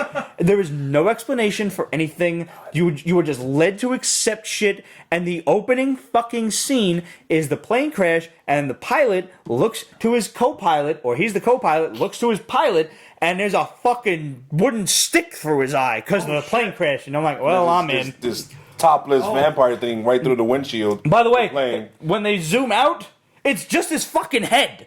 The rest of the body's back there. Head, stick. Yeah, it's good. It's a one shot too. Yeah. Artwork is fucking amazing. The story is engrossing, and you read it and you want more. Oh my god, you do. Kind of the best part is they don't give you more. See, that's what I like about it, because then you can kind of run with it. Yeah. Yeah. Oh man, it was Like- so fucking If you have good. this much of imagination, you're Oh, yeah. thinking I mean, different that's- plot lines and shit. I mean, that's something I'm going to be up to 3 in the morning on Reddit, what does everyone else say about this? Yeah. Oh, well, this is what I think would happen. Yeah. And then, no sleep. Oh man, That was a good one. But two of my other ones I liked was this one and this one. Okay. Well, I mean, you don't just have to point to them. I'm just saying which one you want to talk about first. You pick. You're the co-host. Heathen. Heathen was really good. Oh. And I'm like, I never heard of Vault. Vault Comics, yeah. Who the hell are they? Come out of nowhere. Well, let's just grab it and see. Oh my god. That was... So you've got basically this woman who's kind of a descendant of a Valkyrie. I mean, basically, that's where they lead you into this. No. That's what I thought. No. She... Well, eventually you find out that she kissed a girl. She liked it. And she did. And, but her clan didn't. No. So she was clearly kicked out. Her father fakes her death. LGBT. Did I say that right? Yeah, her father fakes her death while the girl she kisses is forced to marry some other guy. Right. So she's out there. She's going to do. She's going to follow an old fairy tale. Yeah, folk tale. Where Brunhilde is on the mountain surrounded in fire and shit. Because she disobeyed Odin, and Odin's like, well, now you have to be human and you got to marry a human. She's like, well, I get to choose which human I marry. So she just surrounds herself in fire, waiting for a human to come and find her. Whoever's brave enough to do it. And I like that parallel too, where it's the girl that's, I can't remember her name in the comic. I don't remember either. The one that's going to find her, essentially defied her father or the clan to go do this, and same with Brunhilde. Yeah, and just I like the fact that it's not it's not a male suitor who's going. No, this is a girl who's like, I kissed one girl. I liked it. Yeah. Betcha this broad's real hot. She wants some Valkyrie coach. I mean, not for nothing. Norwegian girl. Those are big women. Yeah. Big boobs. Big butts. Blonde hair. I'm gonna go find this girl and save her from the fire. She going full Aryan? Oh, yeah. But I was under the impression that this girl, the star of the comic, had some sort of it's godlike implied that history because that there's something they're not telling. there is definitely something about her, and I thought she was like half Valkyrie or something. Because she fought like a trickster god at first. Yeah, and she didn't just flinch. No, she was like no And fear. who the hell was he talking to at the end? It was not Odin. It was a woman. You saw that hand. It was very slender. That was not an Odin kind of hand. I didn't bother to. I didn't really. Yeah. Oh yeah. I just assumed it was Odin. When whoever was on that throne stood up, at least as near as I could tell, that hand, it was like a very slender form that did not look like Odin. Well, also like they don't really. Unless I'm remembering it wrong, they don't really go into detail on how she could find Odin. Oh, Brunhilde, you mean? Yeah. No, not at all. They don't no, really wait. go into Odin said that this king is going to win, and she's like, whoop, lopped his head off. Okay. Yeah, you're right. Okay, never mind. It was right in passing though. It was like one word one thing. balloon, and that was that. Yeah. Because I was gonna say maybe like if they were gonna parallel the story of the girls going to find her more, that could have been like her girlfriend or whatever that Brunhilde defied Odin for. Mhm. But no, you're right. I remember that. Killed the king that wasn't supposed to. Yeah, this was a really good comic right out Yeah. of nowhere. Indie book. So if you guys didn't find Heathen from Vault Comics at your LCS. Tell them about it. Try to order it. If not, grab a hold of it on eBay. You can order it from Midtown Comics, which is where we got ours. So I highly recommend you get a hold of this. Surprisingly good. Yeah. Coming soon to Anyone Comics?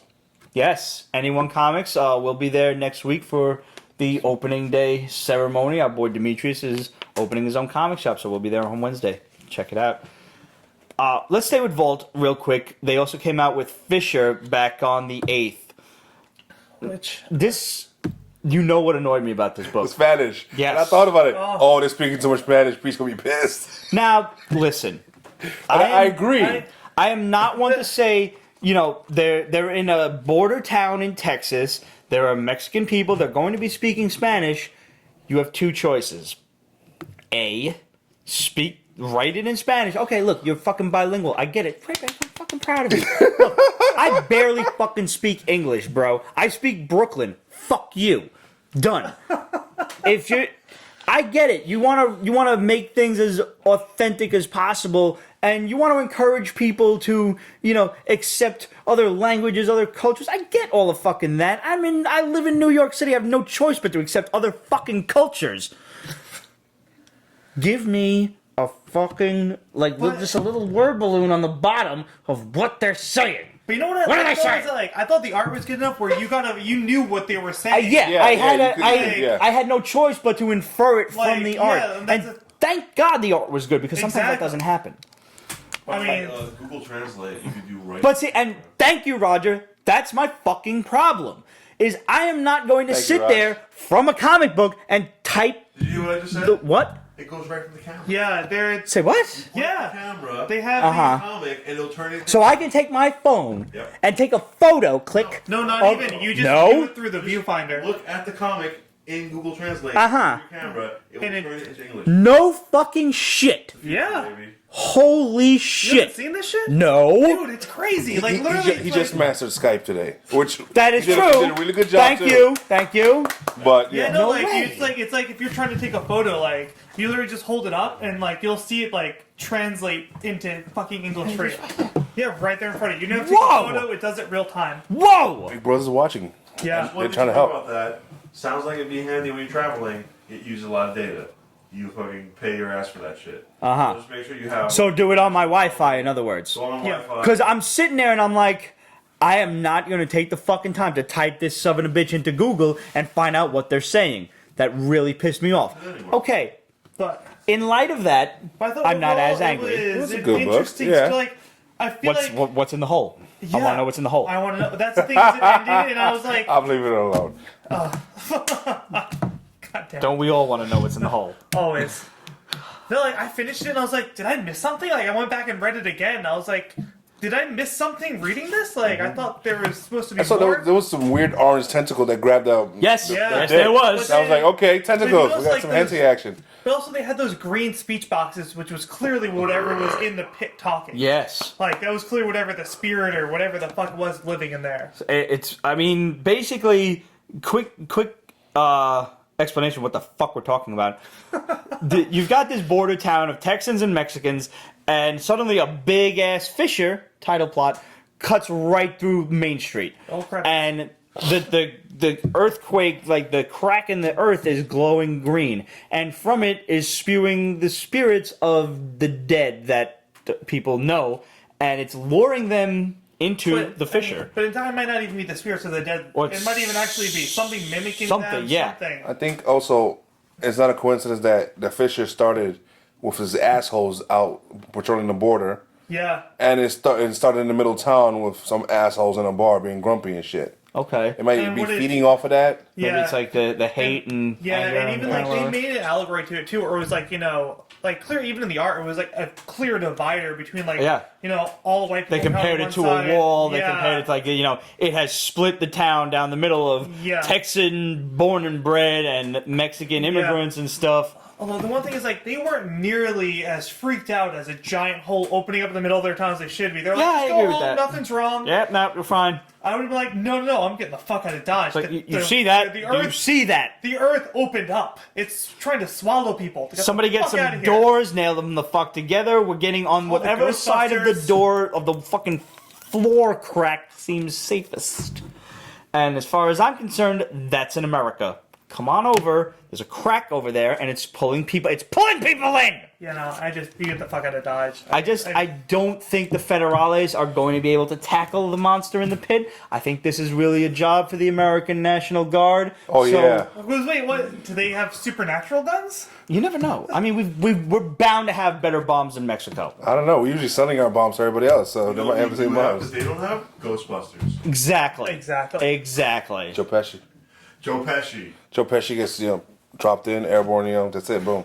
El Spiritos Busteros, or however it is. Is that even? I don't even know.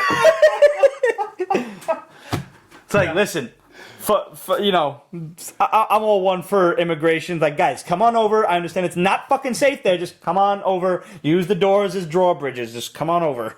We'll keep you safe here. For fuck's fucking sake. That scene in, what's it called?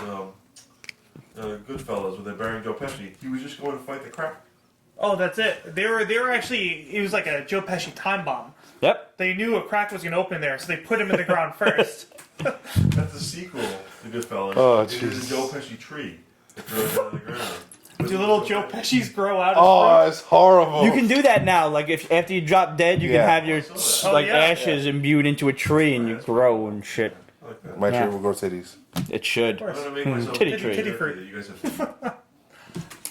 So you like the old guard from I did. Image from Greg Rucka? Yeah, I love it's that. Rucka, so you gotta like that. Yeah. The art was good. The story is. Story's interesting. It hooked me. Yep. Like that first page. You knew it was a setup, though. Yeah. I was like, no, she said it. They don't do the same shit over and over. No. Oh. Like, you knew, it's one of those things that's like, to get the plot going. You know it's a setup. I'm going to say this is not a story we have not seen before. No, it's not very this original. Is The Sword. This is, what's that other one that we're Skyborn? reading? Skyborn. Frank Cho. But it could go... It's not a story that doesn't work again. Yeah. I enjoyed it. This is an immortal group that do Black Ops missions. And there could be an interesting twist on it. Yeah. Yeah, like there's a new one. There's a new immortal. Yeah. Yeah. They're like, where the fuck did she come So from? is the old guard being phased out? Is Yeah. that the concept of the title here? I don't know. And they got fucked over by their government handler. Yeah. Who was like, oh shit, we've been made. Now, like, the government guy was just like, oh, you don't look any different. It's been 8 years. And Yeah. like, yeah, whatever. But now they just watched them get shredded by bullets. Yeah. And That was a their badass skull scene. grew back. It was. Where like they're all torn apart and they go, now it's our turn. I was like, oh, I would love to see so- that in a movie. Yep. yeah, That's like, that needs to be done. that would be. This would be a pretty cool movie. What is this, issue like 1 of 5 or something like that? I think so, it said that. This isn't going to be one of I hope not. No, it doesn't. It doesn't need to be an ongoing. This is one of those books that could be several successful little minis where let this one be the last one, I think, and then give us a couple of prequels. Here's another story from 100 years ago, 1,000 years ago, whatever. I mean, they do shit like that. I think that's cool because it really sets it up. Because then when you read the older ones, you're like, oh shit, that's why they're this way now. Yeah. Like, I love shit like when that. you tie into something that you've already seen and you give a little origin snippet. Yeah, and you get like a little more insight. It's like, oh shit, that's why they were this way. Mm-hmm. Like that, I do. Okay, obviously, I had oodles of fun with Street Fighter versus Darkstalkers. This is something that I've been waiting to happen for a long time. I love the Darkstalkers game. I'm so happy that Udon is making a comeback. It was like basically two-dimensional Street Fighter, but with monsters. You had a mummy-type pharaoh, you had a wolfman, you had a zombie with an electric guitar. Tights and there's always the one half naked chick. Yeah. And the way Udon is melding the story together right now, it's just, if you like the Capcom fighting games, you're gonna like this. No, Udon's on fucking point. Yo, Udon is great. First of all, anything Alvin Lee touches and draws is fantastic. But I mean, if you were a fan of these games growing up when the 32-bit systems first started coming out, you're going to enjoy this. And it's just more of more of the story. Street Fighter 2. If you were that kid that read the endings, like, I want to know what happens with these characters, this is the book for you. And it's that simple. If you weren't that kid, and you were just sitting there trying to, low kick, low kick, low kick, low kick, jump, flash kick, low kick, low kick, low kick, flash kick, and your friends until they never person. And you should die. And your friends should never speak to you. Low kick to death. Yep. By like midgets. Yes. Channeling into Adam. Yeah. Yeah. And the computer cheesed the shit out of you. The computer never had to wait the 2 seconds to charge the flash kick, ever. It would come down from a jump, flash kick again. How? Why? How? No. It's a man feel. It's not fair. It's okay. Anyway. It's not your fault. I know. Dark Horse's The Visitor, How and Why He Stayed. I enjoyed this. I did too. Yeah. I'm like, what the fuck is this? A little side... I was like, stop playing, that's good. A little side story on an aliens that are watching Hellboy. Yeah. And, like, they're Ready to aware kill of him. his origin. Just waiting. Like, give me a reason. Give me a reason, motherfucker. I will take you out. It's like, he's just a kid. And the alien's like, I can't kill a kid. Yeah, and he tells his commanding officer. The commanding officer's like, well, I mean, if you fucked up, it's the universe, bro. Like, it's on you. Like, everything is just gone. Commander's like, we can't do shit about it. We're all the way over here. It's a lot of blood on your hands. We'll see you on the next revolution. X amount of years when they come back. I really enjoyed this, and I enjoyed watching Hellboy grow up. Like those couple of panels, like maybe 2 pages or whatever, from like him playing with a bike. Playing with a dog and everything, and those angsty teenage years. Oh my goodness. And, I mean, Mignola has his hand in everything. Yes, he does. But it wasn't very Mignola-ish. With a lot of the occult and the craziness he have in his books, which are great. But this is like Mignola light. I get that. I was like, okay. Although, all right. I really enjoyed the one panel where you could Hellboy let him know that he knew he was watching him. Like there's that one panel where he's just winking at him. And he's like, fuck. Oh, he knows I'm here. When he fought that dragon worm thing and accidentally headbutted the even though it was the other guy who was zap. Yep. And he thought he headbutted the statue that happened to land right on the thing and stab it. This is a thoroughly good book. A little Hellboy side story. If you like Hellboy, you're gonna like this. I promise you. We briefly touched on Jim Henson's The Power of the Dark Crystal back in the beginning of the show. Okay. It was so good. I loved it. Yep. You've never seen it. What? Never seen it.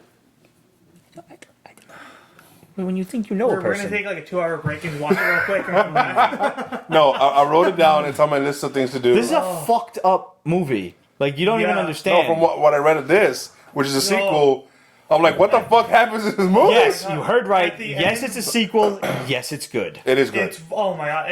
I went into it all right, like, are they gonna fuck up the Dark Crystal? Like, you Mhm. can't. That's, you that's can't do exactly this what to I me. said. See, I knew the Dark Crystal. I knew it's the classic from Jim Henson. Oh my goodness. And I know they've been doing some good shit with Jim Henson storytellers. It's like, But honestly, then- that movie's like one of the best openings to a movie I think ever.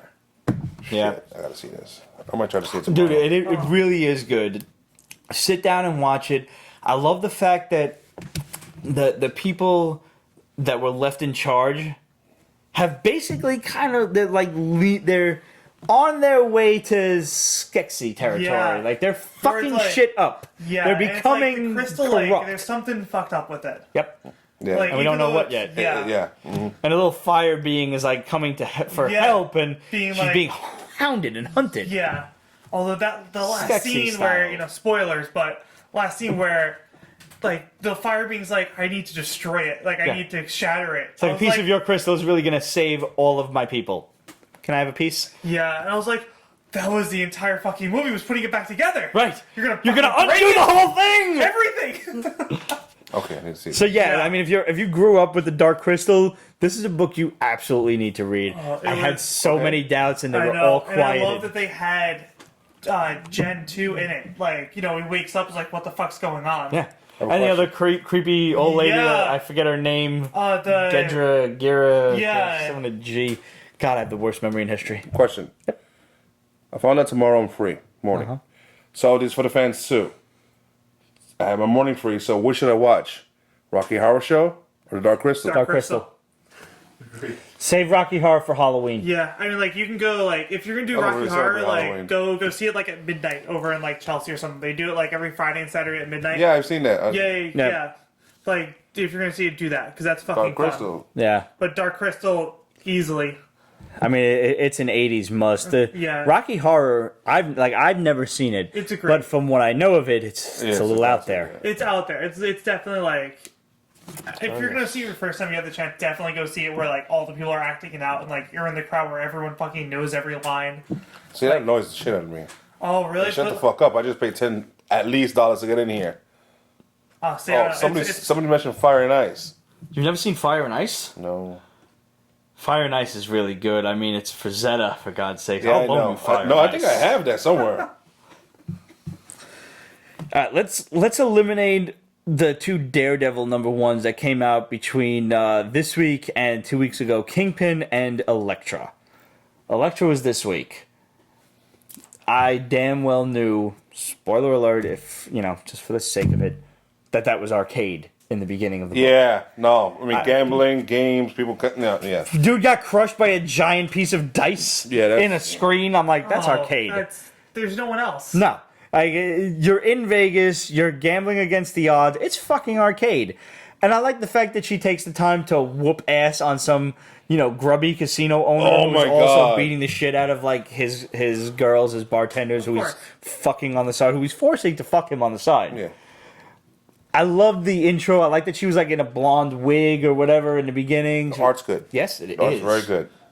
I enjoyed this. I hope it's a mini. I don't want to see an ongoing Elektra title that will eventually fall to dust in failure. I will read the shit out of a 5 to 6 issue mini with Elektra versus Arcade. What do you think of the costume change? I'm okay with it. More to the TV show-ish. Yeah, I was cool with it. Far actually more prefer it. practical. Yes, that's it. Yeah. I think that's a huge thing. Yep. Because I don't mind Elektra showing a coochie, but it's not practical. Right. No. Your one tit is going to fall out of that whole little Yeah, Mai the Shiranui little- thing you've got going there. And if she does a high kick, I mean, let's be real. Uh-huh. Yeah. No. Yeah, there's no way that's staying on. If you're actually fighting someone, like, I don't care, you're the greatest fucking assassin in the world. You're not controlling your fucking wardrobe. Double-sided tape. That's not going to help, though. I mean, Double-sided tape on your coochie. Imagine what that's going to feel like. That's probably not no bueno. Just put some duct tape on your dick and just talk to me after you pull it off. It's not going to feel good. Yeah, no. Gotta add it to the list of shit I do to somebody who pisses me off. Exactly. Oh, God. The Kingpin is That- trying to kind of not clear his name, but tell his story. I kind of enjoyed it. I enjoyed it a lot. I'm I didn't surprised. want to. Like, as I was reading it, I didn't want to enjoy it. I was Yeah. like, oh, Kingpin's trying to be good. And no, he's just... No, and of course. But then at the end, he's like, no, he's not. Yeah, and actually, you know what? That's the thing is, like, I bought it. I fucking hook, line, and sinker. They had Yes. me. You believed him. I believed him. And then I saw the junkie. I was like, oh motherfucker, why didn't I see this? And when you think about it, like she needs money, that's why he's going to her. Yep. You know, even Daredevil said at one point, he goes, "Yeah, you have nothing, don't you?" Yep. Like he's gonna use you. He's using this reporter to tell his story, and he's like, I need you to be honest. I know what I've done in the past. Everyone knows, but they only talk about it in whispers. Hell, he might even hit that. He's definitely he's trying to, yeah. No question. He's doing that slide in from fucking, from the third baseline. We've never done that, right? No, not at Never. all. We're respectable gentlemen. Yeah. Of course. Did you read Clone Conspiracy? Did you review that already? Yes, I did. We talked about it last week. All right. I liked Wilson Fisk in the Karate Gi beating the shit out of everybody in that one of those opening panels when you first introduced to him and he's just brutal. Like he's just hurting people. Yeah. I love every time they show that the Kingpin is not just a big fat guy, but he's like totally in control of his bulk and he's mostly muscle and he can move and he can fight. Mm-hmm. Do not fuck with a guy that size that can fight. Like I knew a dude. We called him Big Brian. Like fucking the gods rest his soul. He's gone now, but this dude was actually turned down for UFC because he was too heavy. He was 325 pounds of solid fucking muscle. The limit's like 265 or something. Yeah, that shit's... Like, not only the dude... I rolled with this dude in jiu-jitsu, and it was kind of fun. The effect of Spider-Man versus the Juggernaut, where first of all, I could barely get my arms around his head, and I'm like... and he's not even moving, and he's just sitting there like he's a total gentle giant. He's like, just grab me, pick me up, and... put me down. And I'm like, what the... And the guy was a kickboxer. Like, what are you going to do against a guy that size? You're just... I give up. Here's my money, here's my keys. Yeah. If you don't have a gun, you're dead. Yeah. Although, I like you brought up the Spider-Man one, because, I mean, I love that one. I forgot what series it was, where Spider-Man went into prison and fucked up Kingpin. Oh, yes. And he pulled the mask off. He goes, no, I'm not killing you. I'm killing you. Yeah. I was like, ugh. That was Back in Black. It was one of the best stories. That was one of the last really, truly good Spider stories. Oh, man, he just beat the fuck out of him. Yes, in prison. Oh, my God, in front of everyone. It was like, I'm not going to kill you. You just got sunned by fucking your worst enemy in front of everyone. Exactly. Good luck getting your fucking position back. And they all saw that I'm like a young kid. Like a young, skinny kid. Just beat the fuck out of you. Not Spider-Man. Peter Parker. Yeah. That's why I liked in Clone Conspiracy when he said, you owe me. Yep. I was like, ooh, what's that going to lead to? I liked Clone Conspiracy, just to touch on that real quick. I did too, but I think it rushed towards the end. Yes. And I don't like the fact that there's a future series coming out with Omega? Ben Reilly as the Scarlet Spider. 'Cause Omega comes out next week. Okay. I just don't want... Ben Reilly became a great villain. He became a crazed, obsessive villain. Don't try to turn this guy back into a hero. Keep him as a crazy fucking psycho villain. It's the same with Lobo. It's the same fucking thing. Did they ever explain how he came back from becoming dust? Briefly within the Clone Conspiracy storyline. Don't look for any crazy hard science behind it. He was a clone. There was still DNA within the ashes, and one of Miles Warren's clones, as the original Jackal, brought him back from that. Okay. Accept it for what it is. And that's one thing I appreciate. If you don't understand the science behind it, and I mean, it's cloning, so who the fuck does? Don't try to explain to me some pseudoscience. I don't want to hear that. Just say science. Boom. Yeah, done. it happened. Why? Science. It's because comic books. Yeah. Okay. I'm more accepting of that than if you try to give me some cockamamie explanation and you're like... Yeah, no. Huh? That or magic. Right. Jarhead says, read Amazing Spider-Man number 24 from this week. It explains the dust thing.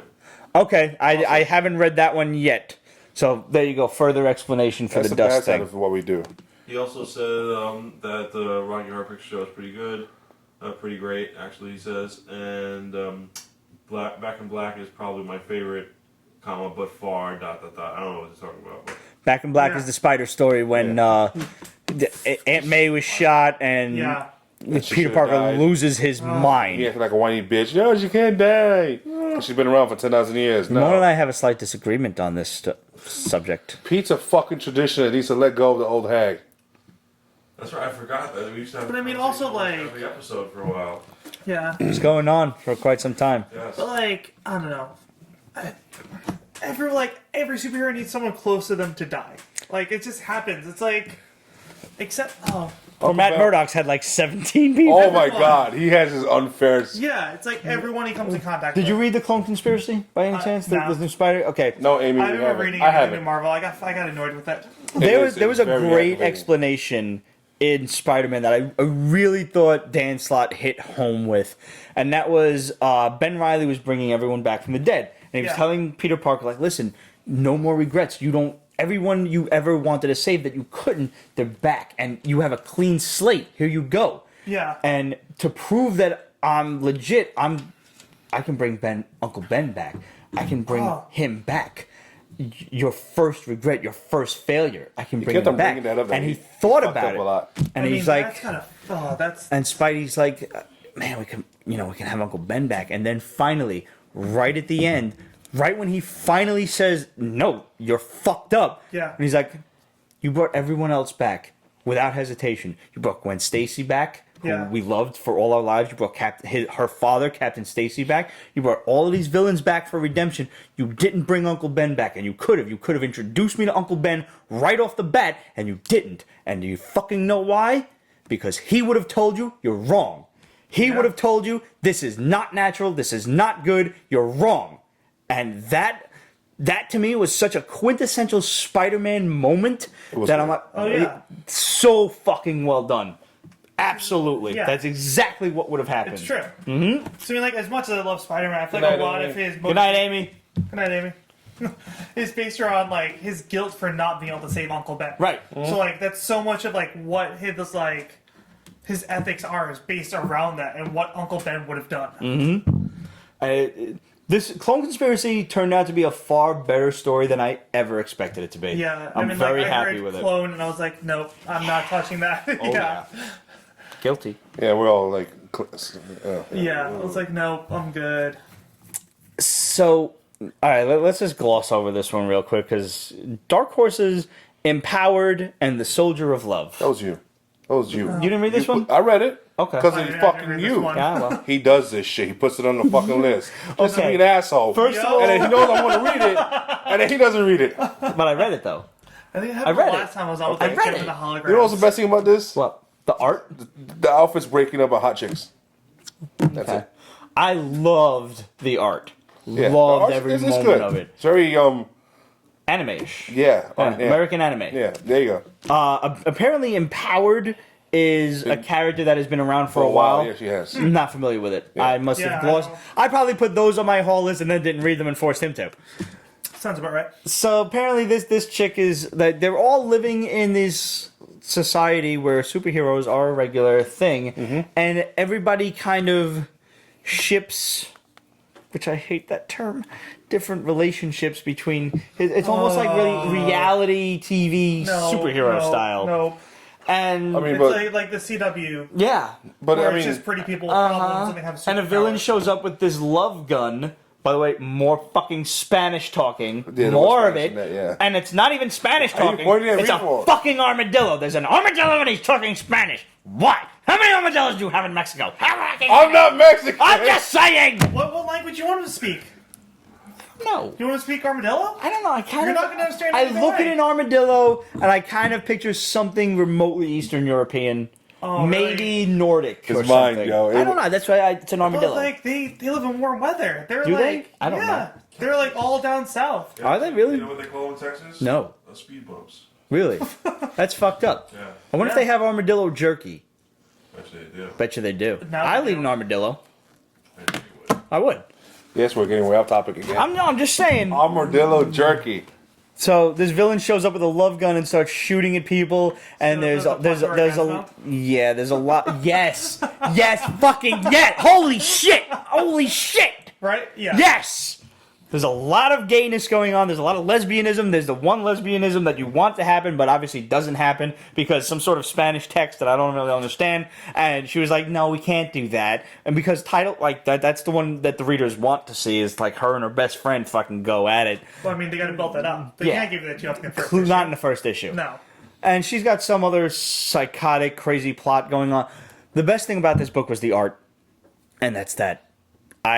I couldn't stomach it. Did you like it? because let us know. I would love to hear your opinions on this one. By the way, not that I don't give a fuck if there's gay stuff going on. It felt very forced. It felt like every relationship had to be gay because of the story in question. Speaking you know what of I mean? gay. Oh? Death be damned?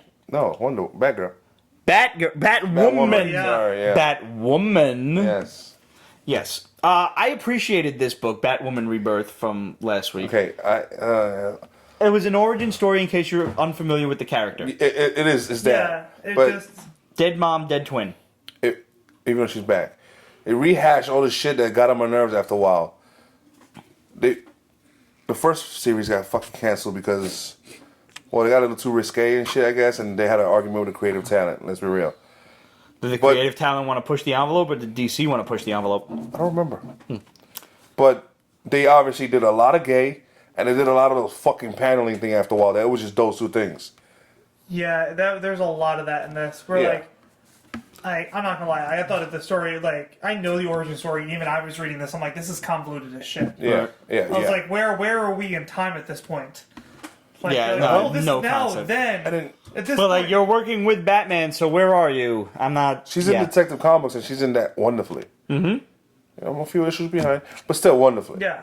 So why push it? And is she getting her own title all of a sudden, or is she appearing in something else? I think if so. you get one of another these, new title coming out. Yeah. Okay. But it looked like they were going some along the lines where she was working with the government. It seemed like I think that seems like her father, because he became like a military. I thought that was like another twin.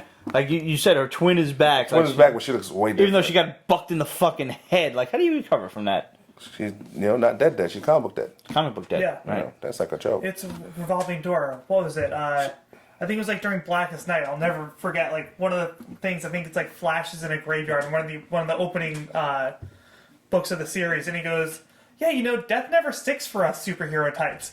Literally, just outright says. Yeah, it. I love the fact that they could make fun of it that way. He goes, "It's always been kind of a revolving door. We're dead, we're back." He goes, "Death never sticks for us. So why is it weird that all these dead people are coming back?" Clone Conspiracy made fun of the same thing, where they were like, Spidey looks out on kind of the breath of the Jackal Ben Reilly's little city that he's built here of dead people, and he's like, "It's all the villains. The good people never come back." And he was kind of impressed with that. He's like, Jean DeWolf, Captain Stacy. It's always the villains, but the guys never managed to come back. So he was a little surprised by that. And then at the end, hey, spoiler alert, all the good guys are dead anyway. But we don't know which villains escaped. Yeah. Go fig. So I know how much you loved. I've been waiting to ask you about the Wildstorm.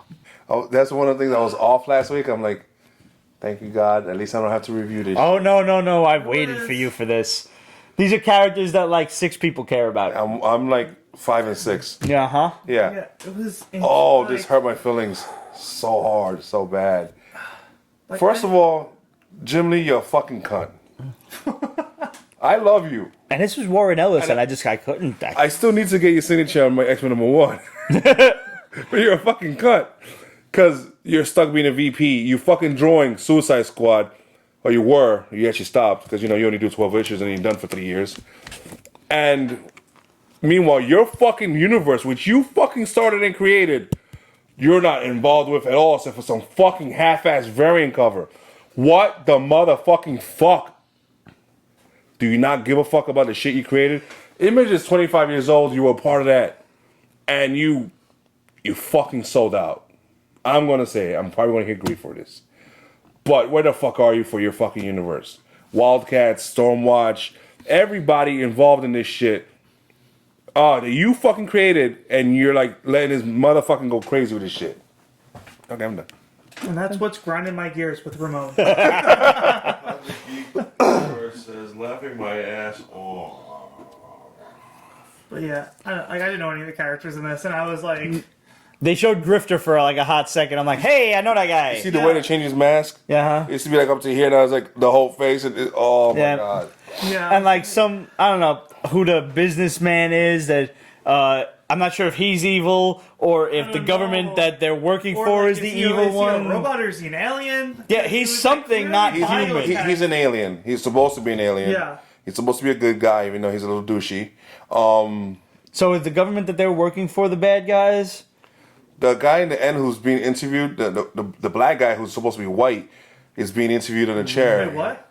There's a guy being interviewed on a chair. He's black. Yeah, he's supposed to be white. Is he the one that was he's supposed to be the assassin? Yeah, he's supposed to be Deathblow.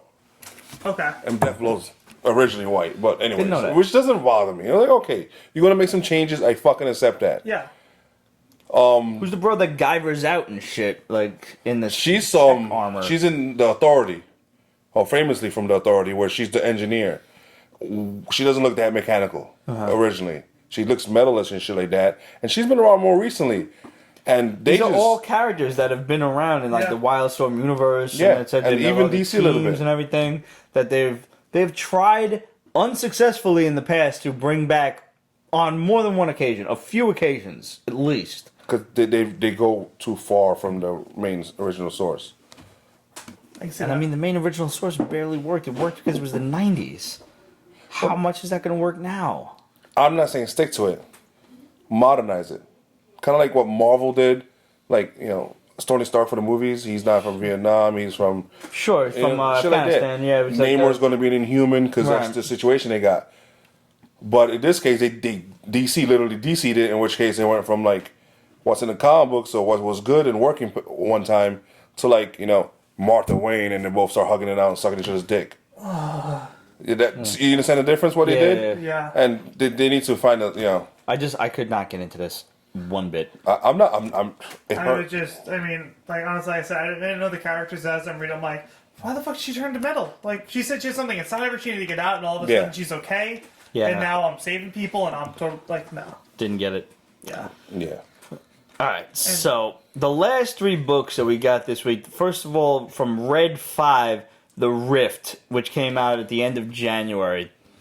Did you enjoy this? Yes. It was... This is time travel. It is, but it's okay. Yeah. It's straightforward time travel. Yep. Okay, somebody from the past is in the present. And they're not supposed to be. We have to get him the fuck back before apparently the entire present explodes. I was loving that. Yes. Like, this is not cool. Let's fix this shit. For once, And there's an agency for it that. just seems like the government is not the bad guys. No, like, they're no, not the we ones need that to get a hold of these people and get them back through the hole. Yeah, they're not like, cool, we have to exploit this. Right. We can go back and do all da. It's like, no. It's like, no, they're not supposed to be here. Yeah, no, we need to fucking fix this. Where is this dude? Yeah, loved every moment of this. Basically, you've got a World War II fighter pilot who comes through a 2-dimensional rift in the sky, crash lands. He has no idea where he is. He's in his hometown of Kansas, fucking But he thought 80 years later. Yeah, but he thought he was in Japan still. Yeah. He's like, I had 3 zeros on my tail. They're like, nah, dude, you're in Kansas. And he sees the sign and It's just like, this is not Kansas. I know Kansas. And like he tells him who his wife is, who his kid is. He used to work at the police station. And you've got this random woman and her son, who the son promises to help, and he's like, come on, Mom, I promised I'd go to the police station, I'd go find his family, I promised him. And then he escapes from custody, and like the government's trying to get a hold of him, they're trying to get a hold of the family, and you think that they have the worst of intentions throughout the entire book, because that's usually what the government does. Yeah, I mean, they kind of like imply it like, oh shit. Totally. They lead you down that road. And I mean, there may that's what still I be liked assholes there. But that's what I liked about it, though, was it kind of led you to believe, like, cool, this is going to be the normal government's a bad guy. Right. They're coming for you. And then at the end, there was that turn where I was like, oh, shit, this is kind of interesting. You know where I thought that they were going somewhere different was when the scientist, who looks like your typical fucking mad scientist, he's bald, he's got glasses, he's like fucking evil looking with the light, like lightning cracking behind him and shit, the whole lighting effect and everything. And he's like, who are you? Like, what are your credentials? He's like, I got 2 PhDs from MIT. And he's like, which basically means you know nothing. And the girl's like, come on, Dad, be nice. He's new. And I'm like, that's not something that's not an interaction a supervillain would have. No. Not with the daughter thing. So I'm like, maybe, okay, what's going on here? Maybe this guy's just an asshole, but he's a good guy. Yeah, he's just one of those pricks. Yeah. Like Sheldon. And yeah, exactly. And like at the end, he's like, I loved the idea of like, where's the rift? Where's the hole in space? And he's like, you can't see it unless you're looking directly at it. It's two-dimensional. Like, it's not just going to be there. It's if you're not facing directly at it, like a piece of paper that's turned to the side. Yeah. I love that idea. And, like, the moment they showed it, I was like, that's fucking cool looking. Yes. And he's like, we have to get him back through the hole where he belongs before time explodes. Something, yeah. I'm leaving that alone. Oh, I loved every moment of this. Who the fuck is Red 5? This is like the Vault. Like, who are these guys? I really enjoyed I think that we've one. seen them before. Yeah. Once or twice we reviewed their stuff. Yes. Actually, I think, was this the one I saw? I remember I was reading something about it, and, like, apparently Jeremy Renner has something to do with it. Really? Yeah. I think- Oh shit. I know this. Yeah. Yeah. He has Was it something this to do one? with it, like, I think it's this one. Yeah. Or it's one of the ones. He's involved in some indie book. Okay. Yeah, I think it's this one he's involved with, where, like, he's helping, like, present it or some shit like that. He's involved with it, though. Cool. I'm behind this one all the way, and I think it's only 4 or 5 issues. I'm in for the long haul. When you're this indie, you don't do long term. That's very true. Yeah. You can't. And that's the way it should be. And if you guys, if your LCS did not pick up Red 5's The Rift from, it came out the 25th of January, go on eBay, go on Midtown Comics, find a way to get this issue, tell your LCS about it so they can order you a couple copies. It's awesome. It's so worth your time. I was really surprised how good it was. Yeah. From the 15th of February, Black Mask's The Dregs. This They're was eating dark. homeless people. They're fucking eating homeless people. Oh man, that shit was. They're dark. chopping them up, they're kidnapping them, they're chopping them up, and they're serving them in artisan restaurants to fucking hipsters. Which is fucked up. It was dark. Like, yeah. I honestly did not think that dude was going to end up in there at the end. Nope. I thought that dude was like, cool, they're introducing us like He's the hero of He's this. the hero. I'm Not like, at oh, all. awesome. And then it ends with him tied up, and I'm like, oh, fuck. Yeah. Oh, it left that sinking feeling in your stomach. Where like, oh man, I was rooting. I spent the whole issue rooting for you. I was like, you're gonna do this. You're gonna expose. He's gonna clean up from his drug habit. He's gonna be a better man at the end of the series. Oh, no, he's about to get fucking eat. Yeah. It's not. He's on the menu. Black Mask is known for their fucked up stories. Yeah, they don't do nice. No, they And don't. like, honestly, like, if I read the next issue and he gets out, I'm kind of gonna be pissed. Like, He probably will. He'll probably still be the hero of the tale. No, So like- try to steel yourself toward that. I know, like, it hurt when I saw he was gonna get eaten, and I was like, oh no, I like this. This is fucking dark. Yeah. Let's do this. Because when the hero dies like unexpectedly, and you're like, oh, what the fuck, and you suddenly have to root for Yeah. a new character, you're not even sure who to root Yeah, for. I'm like, oh shit, what's Those going are to some happen of the best now? stories. I know. That's why I'm really hoping that he's eaten. Like, I hate saying it. I really hope he doesn't come back. John wants to see him in a plate. Exactly. We've read a couple of Black Mask books. I believe Black Eyed Kids is from them. No, that's Aftermath. Oh, that's Aftermath. They did oh fuck. Black Mask did We Can Never Go Home. Yes. That was there you good. Go. Yes. Yes. They did something else I picked up, but that was a while ago. I mean, they did 12 Reasons to Die, which I've Did this loved for Young a long Terrorist, time. was it? I didn't read that one. But that shit comes out like every 6 months. Oh. And last but not least, we have from Boom Studios back on February 8th, Death Be Damned. I really fucking enjoyed this. Yes, this was so cool. Yes, okay, yeah, okay. This was the one where the woman, like, she becomes somehow immortal to avenge her family, which were killed by these outlaws And I or loved- cowboys. She was so badass. Where she's like riding with her gun. She's like, no, you don't understand. I'm here to kill these people, and that's it. Yep. Like, And then she gets shot, and she dies, and Right which in was the kind of fucking unexpected. head. And then I thought she was gonna walk in and blow that dude away, and then Totally. like, I'm like, oh shit, there's a bullet he in her shot fucking her. head. He was ready for this. And then the 'Cause medicine she's man a wife. brought her back. She's not a hardcore killer. Right. And that's like, okay. You don't fucking thank know you. how to handle a No. gun. You're not all of a sudden Annie I mean, Oakley. Cool. That's like, this movie came out a few years ago called, what the fuck was it called? It's like, it's Blue Something. It's basically about this guy who, dude who murdered his sister gets out of jail and he goes on this revenge quest. But it ends up like you'd expect some random dude going on a revenge quest where he just hurts himself more than anything else. Right. Like every movie where it's like, oh cool, I have to go revenge, and all of a sudden I become the most badass killer ever. It's like, nah, that's not how this shit works. And that's what I liked Not in about real this. life. Yeah, that's what I liked about this was like, cool, this like housewives going, like in the Old West is going on revenge, and she's obviously not equipped to take out these like hardened killers, and she gets fucking shot in the head. And the medicine man, like, I don't think he brings her back so much as he's there when she comes back, and he's like, but did you see my wife while you were on the other side? Like, I don't know. I feel like he's got some part in it. He does, but I don't think he's not a major player in the cause of it, because remember there was that other guy who got executed. There was that little interlude where somebody got There was something about her that she was able to come back. But see what I read that as because he said something about the turquoise man, and if you and notice I found that very fascinating. But when that he dude was kind of discolored, yeah, and he kind of looked like that face. Yeah. So what I'm thinking is that he came back to get her. Yeah. Ooh, interesting. The turquoise man took over that body and was like, this woman got out. She's not supposed to be here. I got to get her back. I didn't think of that. That's cool. Because if you look at it again, the dude when he says the turquoise man, his face looks It's like that dude's face. And it's almost kind of blurry, so maybe it could be. Oh, I didn't think of that. That's cool. What I thought. I'm like, oh shit. This is a really fucking cool story, and I like the kind of like the blatant racism toward the medicine man. He's like, I'm only like half or whatever it was. He's like, why are you guys being dicks? Yeah. It was a fucking good ass story. I was very surprised. It definitely did not go where I thought it was going. I thought this was going to be like a Western revenge tale, and then it went shot in the head, supernatural. I was like, oh, it's made a left turn, and I yeah, totally. So we got a couple more bombs from the shadow. First of all, there's an X-23 film already in, the pre-planning stages, and yes, it will be R-rated. What else do we have?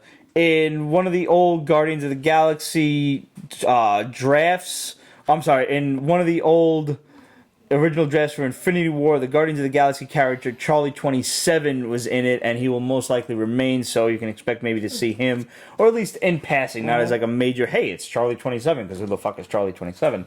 But, it's something. Here's an interesting one. Sabrina will appear on the last episode of Riverdale this season, and will then later spin off into her own horror-oriented series. If it is anything like the comics, it's going to be fucking twisted. Oh, she's fucking crazy hot. I hope the series is crazy twisted. I loved the Sabrina comic, and that's a lot to say. Like I never thought I would like a Sabrina the Teenage Witch comic, but that one backup story where she was was a one shot before the Sabrina series started, where she was supposed to be the Bride of Cthulhu. Mm-hmm. That's dark as shit. It is. It's fucked up. It's like, okay, Archie, you scaring me. Somebody took, I don't know, smoking some shit, eating some mushrooms, and then just went dark. They went for it. So here's something to look forward to. The first meeting between the Marvel Cinematic Universe characters and the Fox Marvel characters will appear on TV. And it will happen when the Agents of S.H.I.E.L.D. crosses over into the as yet untitled X-Men TV show, which we basically told you is going to be Exiles or some derivative thereof.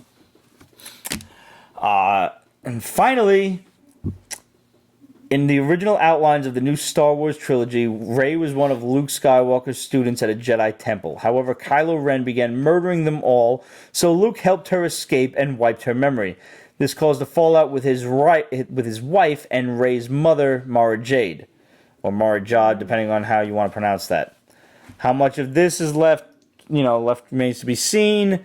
But then this is in contradiction with that other bomb that we had from last week or 2 weeks ago, where Rey is the sister of Kylo Ren. Yeah. But either way, no matter what has happened, there's been some memory wiping going on with Star Wars with these characters. We're still not officially sure whose kid Rey is. I'm hoping they go weird with it and make her Palpatine's kid. That would be fun, like his granddaughter or something. Yeah. That'd be fucking twisted. Wasn't he supposed to, in the extended universe, have in the book series? I think so. He's supposed to have a kid where his spirit tries to enter. Yeah, I think so. I feel like that would just be dark, because then it'd be like, cool, like we hid her away in the similar way that they hid away Luke and Leia from Anakin. That'd be nice. Yeah. Like, cool, we have to hide her away from because Palpatine. She's fucking his... Yeah. It's like, we don't really want her coming out like he did. I think that would set a weird... Yeah. But I think that would set a weird precedent, because, like, something, like, weird with Star Wars is that, like, the Force isn't genetically passed down. Right. really the only place we've seen that is from Anakin to Luke. Mm-hmm. Like, I mean, otherwise you would have these like dynasties of Jedi, which doesn't exist. Right. That's a good point. Yeah, the uniqueness about the Skywalkers is that Anakin was created by the Force. Yeah. So maybe that's why it's able to be passed down. Yeah, we're not going to And- talk about the midichlorians or anything. No, no, It's no. not gonna ever mention But that. like, we're not gonna talk about it. But like, I was reading something. I forget where. It was probably like late night on Reddit. But somebody was talking about how, you know, the Emperor kind of picked up Anakin because he realized like, oh shit, he's unique, Mm-hmm. and that's why they hid the kids, because if he found out that Anakin's Force kid was basically passed down genetically, he would have just cloned Anakin over and over and made an army of Darth Vaders. That would have been badass. Yeah, that's a valid point. Like an army of Quakes in the basement. Yes, that was. I mean, and they were all in little half shirt, yeah. tube bra Yeah. things. That was hot. Alright, said he's convinced that she's Obi-Wan's grandkid or great-grandkid. That would be cool. Could be.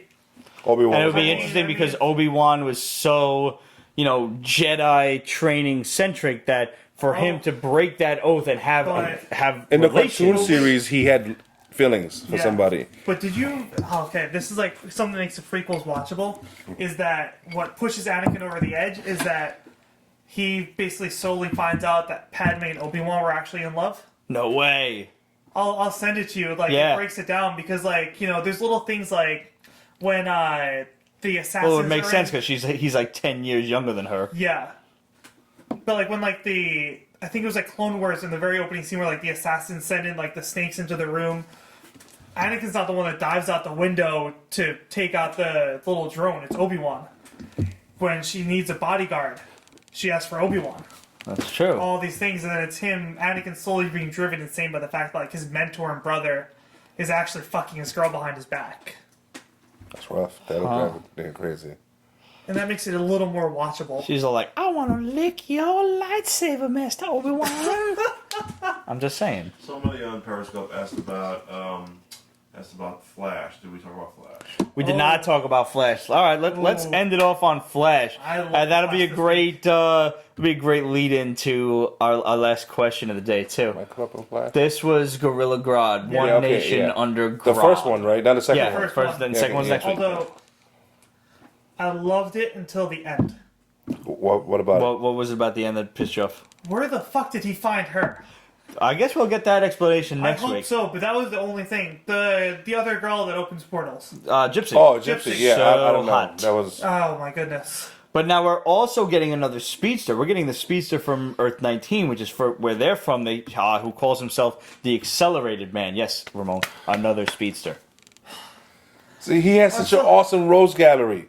I know. What the fuck is with the constant barrage of speedsters? You know, it's because I love Grodd in the armor. Yeah.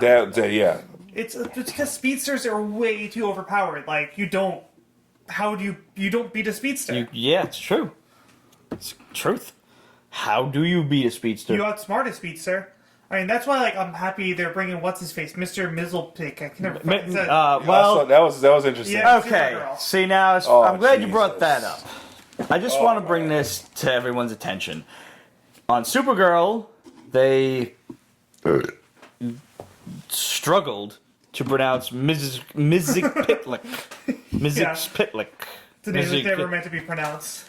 Mixelplick. Mixelplick. Let's just go back to the Super Friends. Mixelplick. Yeah. Really, like, why make things difficult for yourself? It rolls right off the tongue. Mixelplick. Mrs. Pitlick. Don't try to pronounce every fucking consonant. It's all consonants. But it kind of you assholes. It worked because no, it doesn't. It added a difficulty to his name. Which I think was the point of it, because The difficulty is not in his name. The difficulty is getting it backwards. Try Mixelplick backwards. Go ahead. I'll wait. No, I'm not gonna try that. Exactly. But it just adds more difficulty to him. yeah. I don't also like the fact that he wasn't a midget. Oh no, but okay. Here's what I see happen. That's just a Projection of himself. Yeah. It's not Because really he wanted Kara, so he's not gonna come. Who doesn't? Like a short guy. 'Cause, Right. Nobody likes short guys. He's not going to show up in like exactly. Like, I think of him as voiced by Gilbert Godfrey from the Superman animated series. Oh, yeah. That'd be awesome. That was When he comes back, it'll be him. Oh my goodness, that would be amazing. I would love And he every needs a moment of cigar. that. Yes, he old is does he? need the cigar. Like you can't have. How old is the character? No. Gilbert Godfrey. Oh, I don't know. Wait, isn't Mixel married? Or was Oh, that just strictly the cartoon? I'm not sure. I don't think that was that. I'm not sure. But you also don't know how fifth-dimensional beings, how their relationships work. It's also true. They could, they could not believe in monogamous relationships. Exactly. Or, beings of lesser dimensions are on the table. Right. Okay. It's like once you're out of a zip code, it's not cheating anymore. Yeah.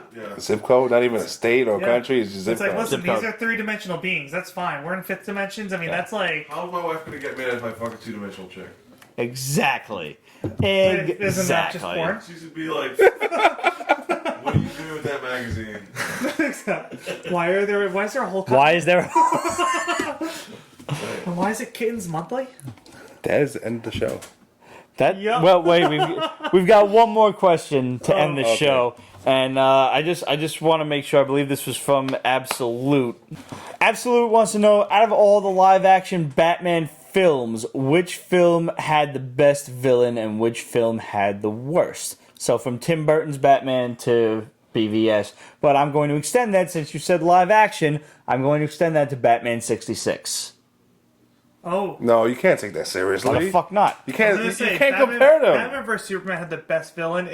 I can't. I'm sorry. Smack. Get out. I can't even with you. The best villain in the word Martha. To the audience. I mean, how do you compare Jack Nicholson's Joker to anyone else? You really can't. But And as you can see, I'm a lot happier. But I don't feel like Jack Nicholson was actually playing a character, as it was just him in some makeup. Yeah. I mean, it was just Jack. Yeah, that's what I'm being saying. Jack. I mean, like, obviously, like, Heath Ledger's Joker. Heath Ledger's Joker is amazing. 'Cause You know it what was it is? so dark. Here's the thing. The way I look at it, and I've said this to people, Michael Keaton's Batman will always and forever be my favorite because of nostalgia. Yes. Same with Jack Nicholson. But to me, Ben Affleck is Batman. Like not for long. Yeah, apparently You know what? he's ready to walk still, even though Matt Reeves is now back as the director. Yeah. And when the Batman movie comes out, that's the end of his contract. So fingers crossed that they fucking find a way to reconcile. Or kill him off. I mean, No, the thing don't is, kill like, him off and bring him back. No. Don't give them any ideas. No, just kill him off. I feel like I like Michael Keaton as Bruce Wayne, not so much as Batman. See, I And, had like, different idea. Like I liked Val Kilmer or George Clooney as Bruce Wayne because they were more that pretty boy. I like aspect. Christian Bale's Batman. Yeah, I like Christian Bale's Batman, not so much as Oh Bruce no, Wayne. I like his Bruce Wayne because when he jumped into the water fountain and shit, Oh, yeah, that but, was a like- very playboyish type of thing. He was good that way. Yes, But, I'll like, agree with you that. could- I know, it came off too forced. And I don't know if that was part of it because it was supposed to be him beginning to be Batman, so he's trying to put off this aura. Mhm. But it felt like he was forcing it. Like, I feel like Michael Keaton had very much like that rich playboy, like, I've had this money forever, so I'm not going to have to be an asshole. I did like that line. It was like, oh no, it was it was from the 12th century Japan. Yeah, It's like, yeah. because I bought it in Japan. Yeah. That's the thing is, like, he definitely had that, like, ease with it where he wasn't like, cool, I have to, like, be flamboyant and throw my money around to show you I'm a playboy. He's like, no, this is what I fucking am. Yeah. Can we all agree though that the worst possible villain ever, even beyond Jesse Eisenberg's Lex Luthor, was Bane in Batman and Robin?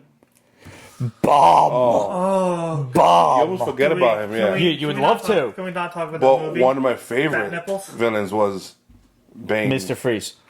Oh. Chill. Evident body.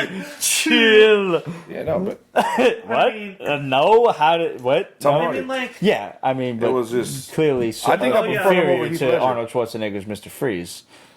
I mean, like, I Right? saw it. No. All right. I'm sorry. I remember reading something where it was supposed to be like, you feel like you view those movies, the ones that, oh, what the fuck was it? The George Clooney ones.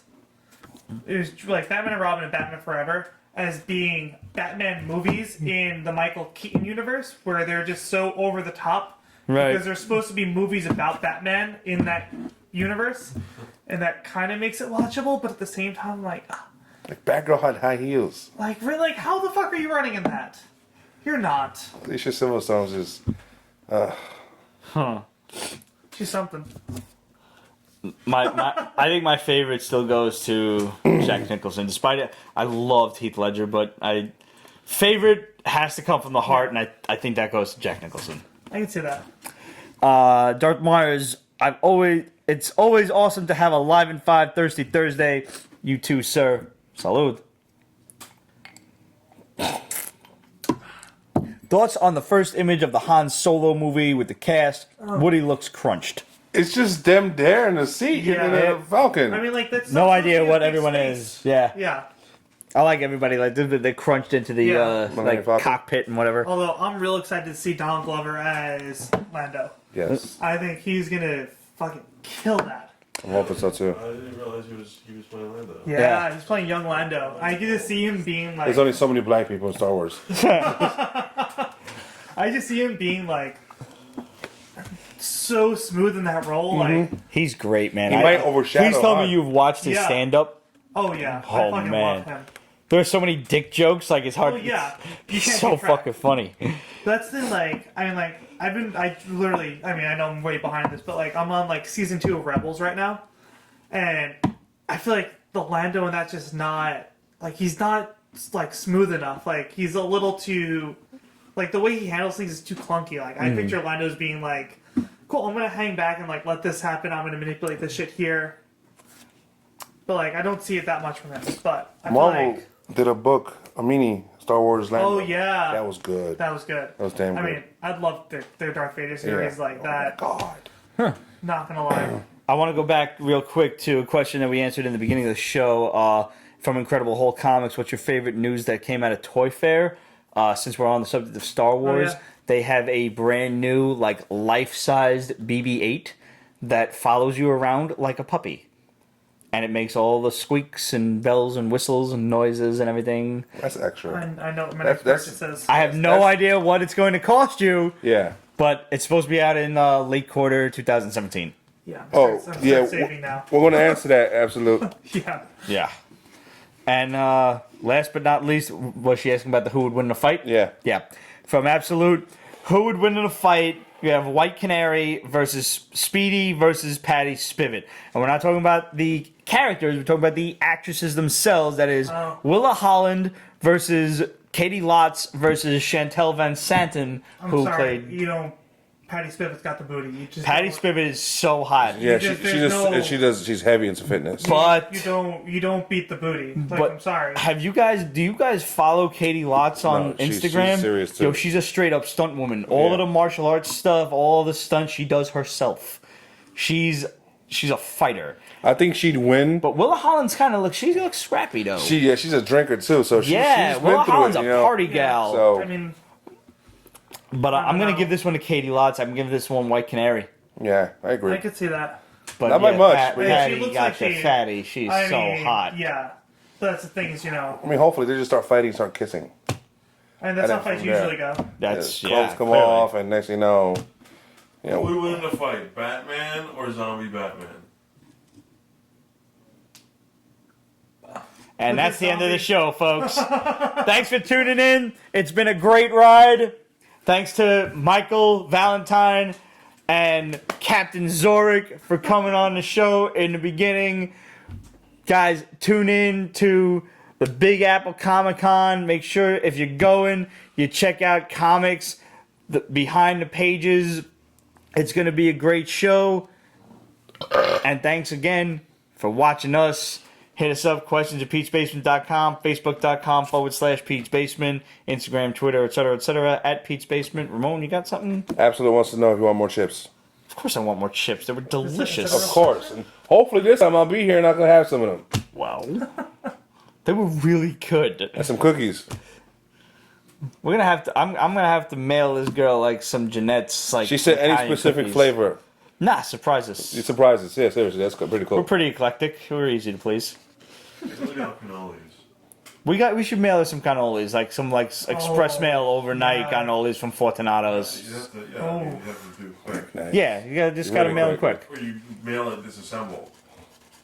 disassembled. Cream and one thing I've seen that. Yeah. Nah, you just gotta mail them refrigerated. No, because you'll probably. I should just mail this woman some Sunday gravy. That's what I should do. Oh. Complete meatball sausage just in the Tupperware. Yep. Done. That'll do it. Yeah. It's probably gonna have to happen. And to whoever won the Hearts contest, you're getting my snot rag and Ramon's sweat rag. So be sure to send a screenshot of that. Good luck. Godspeed. It's gonna fucking happen. I don't give a fuck. That's what you wanted. You shouldn't have been sarcastic in the beginning of the show, because I believe in let the punishment fit the crime. You want to open your mouth? Well, you get fucked. Immediately the heart stopped.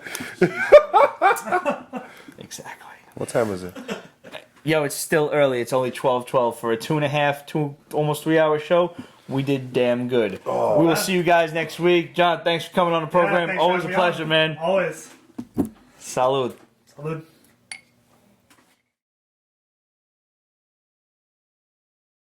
Peach Basement is copyrighted 2017, Ripped Productions.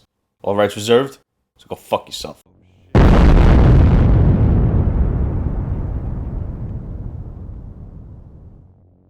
But if this podcast doesn't work out for you, you could start Pete's Pizza Massages. Just rub pizza all over your body. All right, here we go. That's weak. Come on, man. Oh. Did you want to do it? You let me do it? I'll let you do it. All right. That was fucked up. That was high pitched. With fucking ham hocks like that, I expect someone with some bass. Still. Wah. Call the ambulance.